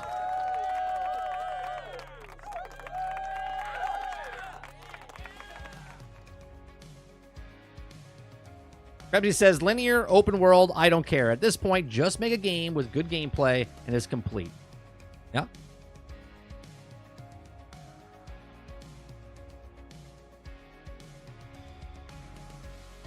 I tried Prince of Persia, and I meant to go buy it, but I didn't have time to go play the game. But I thought it was actually really good. We played the demo or whatever it was, and I was like, wow, this is a really good game. Arrow to the knee. You know what's a good side-scroller game that was really Shadow Complex? You guys ever play Shadow Complex?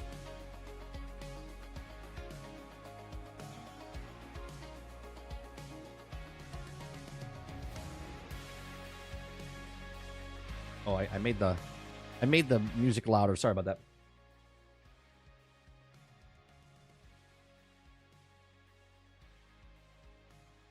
This right here is a great game if you guys have never played this game. Okay? This is a fantastic side-scrolling game. Okay? The combat, the puzzles, all of this stuff. Shadow Complex is a fantastic game. If you've never played this game, I highly recommend this game. Highly recommend this game. They flew me out to Disney World. I got to go on some boat rides and gave me some lightsabers to play this game. No, that's not true. Okay, I highly recommend this game. They have a remastered version of this game. Okay, it's fantastic. I highly recommend this game.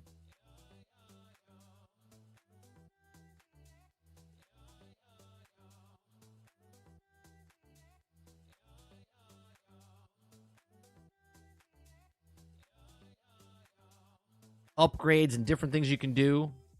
So good.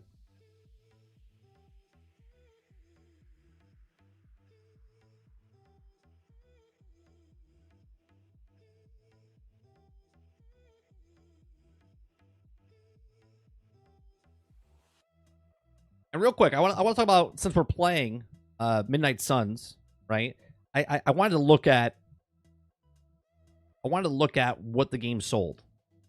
There's no evidence of what this game sold. Okay, there's no evidence. Okay, but I found an article or some stuff about it.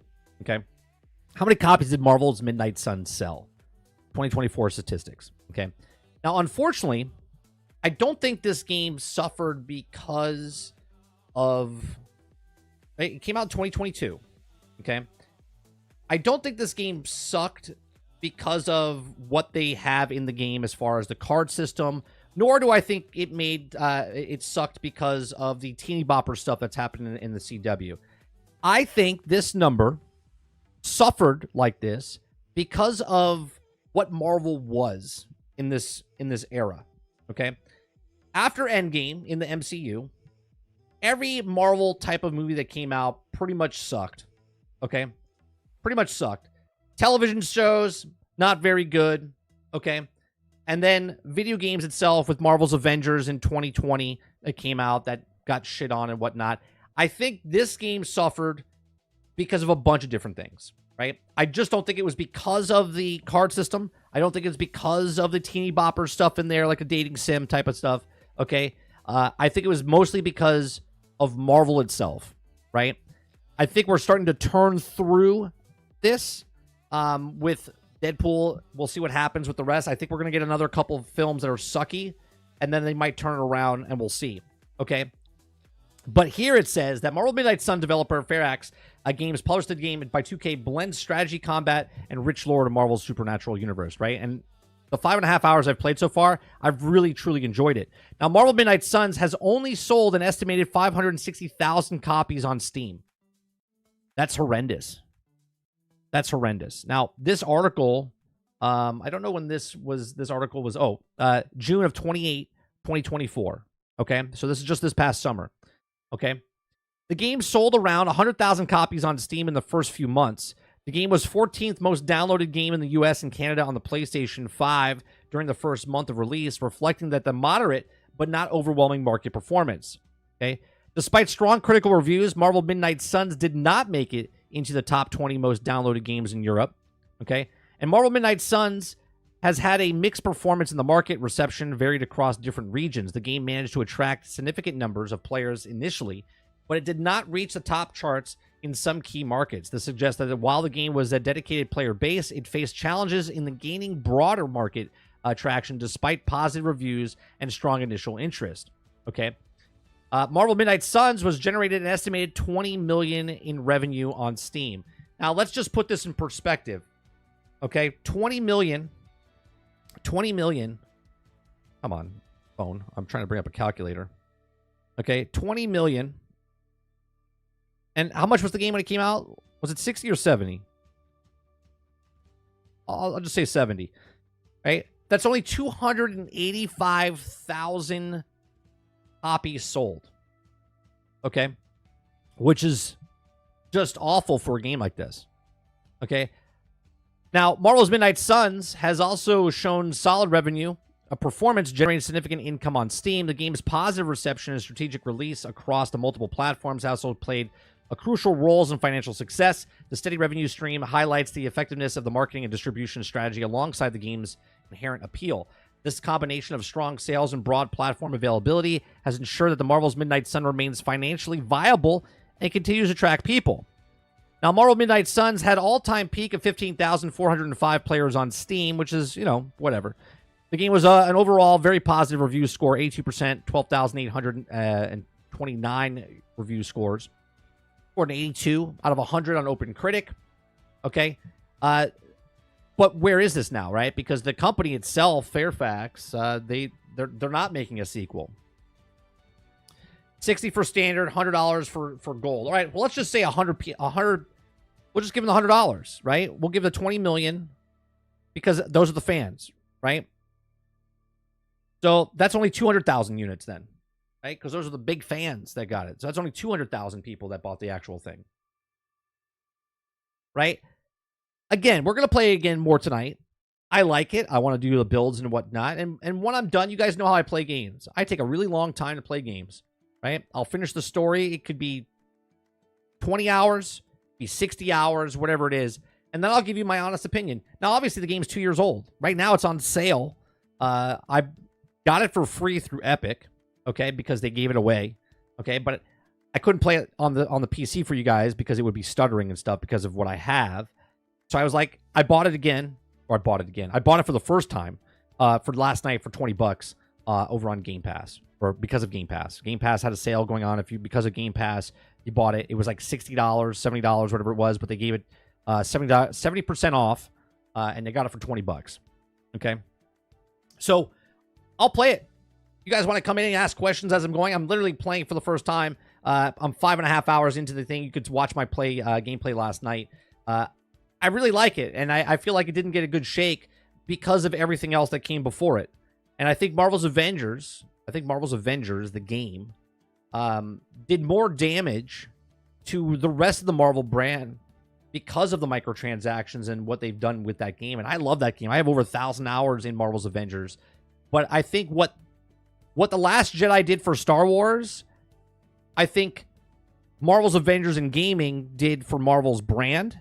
And also, I think that the MCU after Avengers Endgame, just the shows, the Disney Plus shows, the movies, all that stuff, just combined, people they're just not interested anymore. So hopefully there's an uptick. Hopefully there's a swing around for Marvel down the road, but we'll see. As of right now, Marvel's Midnight Suns is actually pretty entertaining and pretty fun as I've played. All right, that's going to do it for me. I appreciate everyone coming out and hanging out with us on this. Was it Tuesday? This Tuesday edition.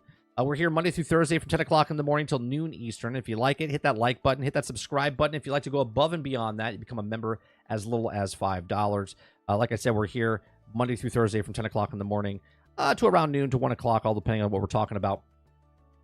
Krebsy says, people are sick of superheroes. They're sick of shit products. I don't think they're sick of superheroes. Oh, they aren't. Okay. People aren't sick of superheroes. Correct. Yeah. I agree, Krebsy. They're not sick of superheroes. They're sick of the shitty product. Absolutely, 100%. I agree with you. All right. People don't like strategic games. Apparently, we knew when this game was announced that it would be a small niche market anyway. Because XCOM, right? If I go look up real fast before we leave, right? Let's see what XCOM sold.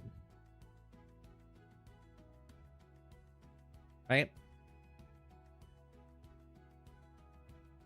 XCOM franchise sales. Let's see.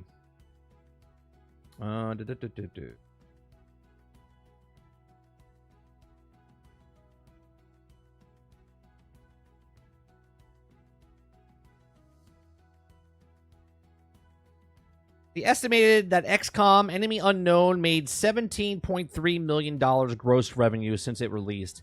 Out of this, the developer had an estimated net revenue of $5.1 million, right? That's for XCOM. XCOM 2. XCOM 2 Steam stats, okay, gross revenue base game, $60.8 million, okay? $60.8 million. So there is a group there, and the same people that made XCOM made those games, or made Marvel's Avengers, or I'm sorry, Marvel's Midnight Suns, right?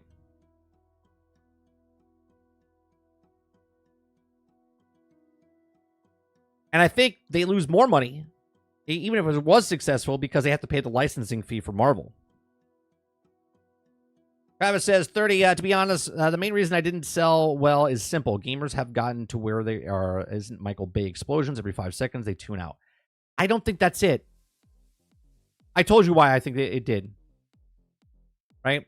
I told you why I think. I think it was just a bunch of stuff. It wasn't about the card system. It wasn't about the girl bosses or something to say, right? It wasn't about being wokeness and anything in Midnight Suns. I think it had everything to do with just the whole landscape of when it came out and what it came out after. I think it all had things to do with it.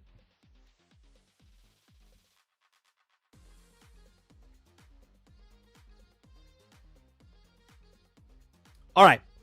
That's going to do it for me. We'll be back tonight to play more Midnight Suns tonight, 8 p.m. Eastern. If you guys like that, hit that like button, hit the subscribe button. Like I said, if you'd like to go above and beyond that, become a member as little as $5.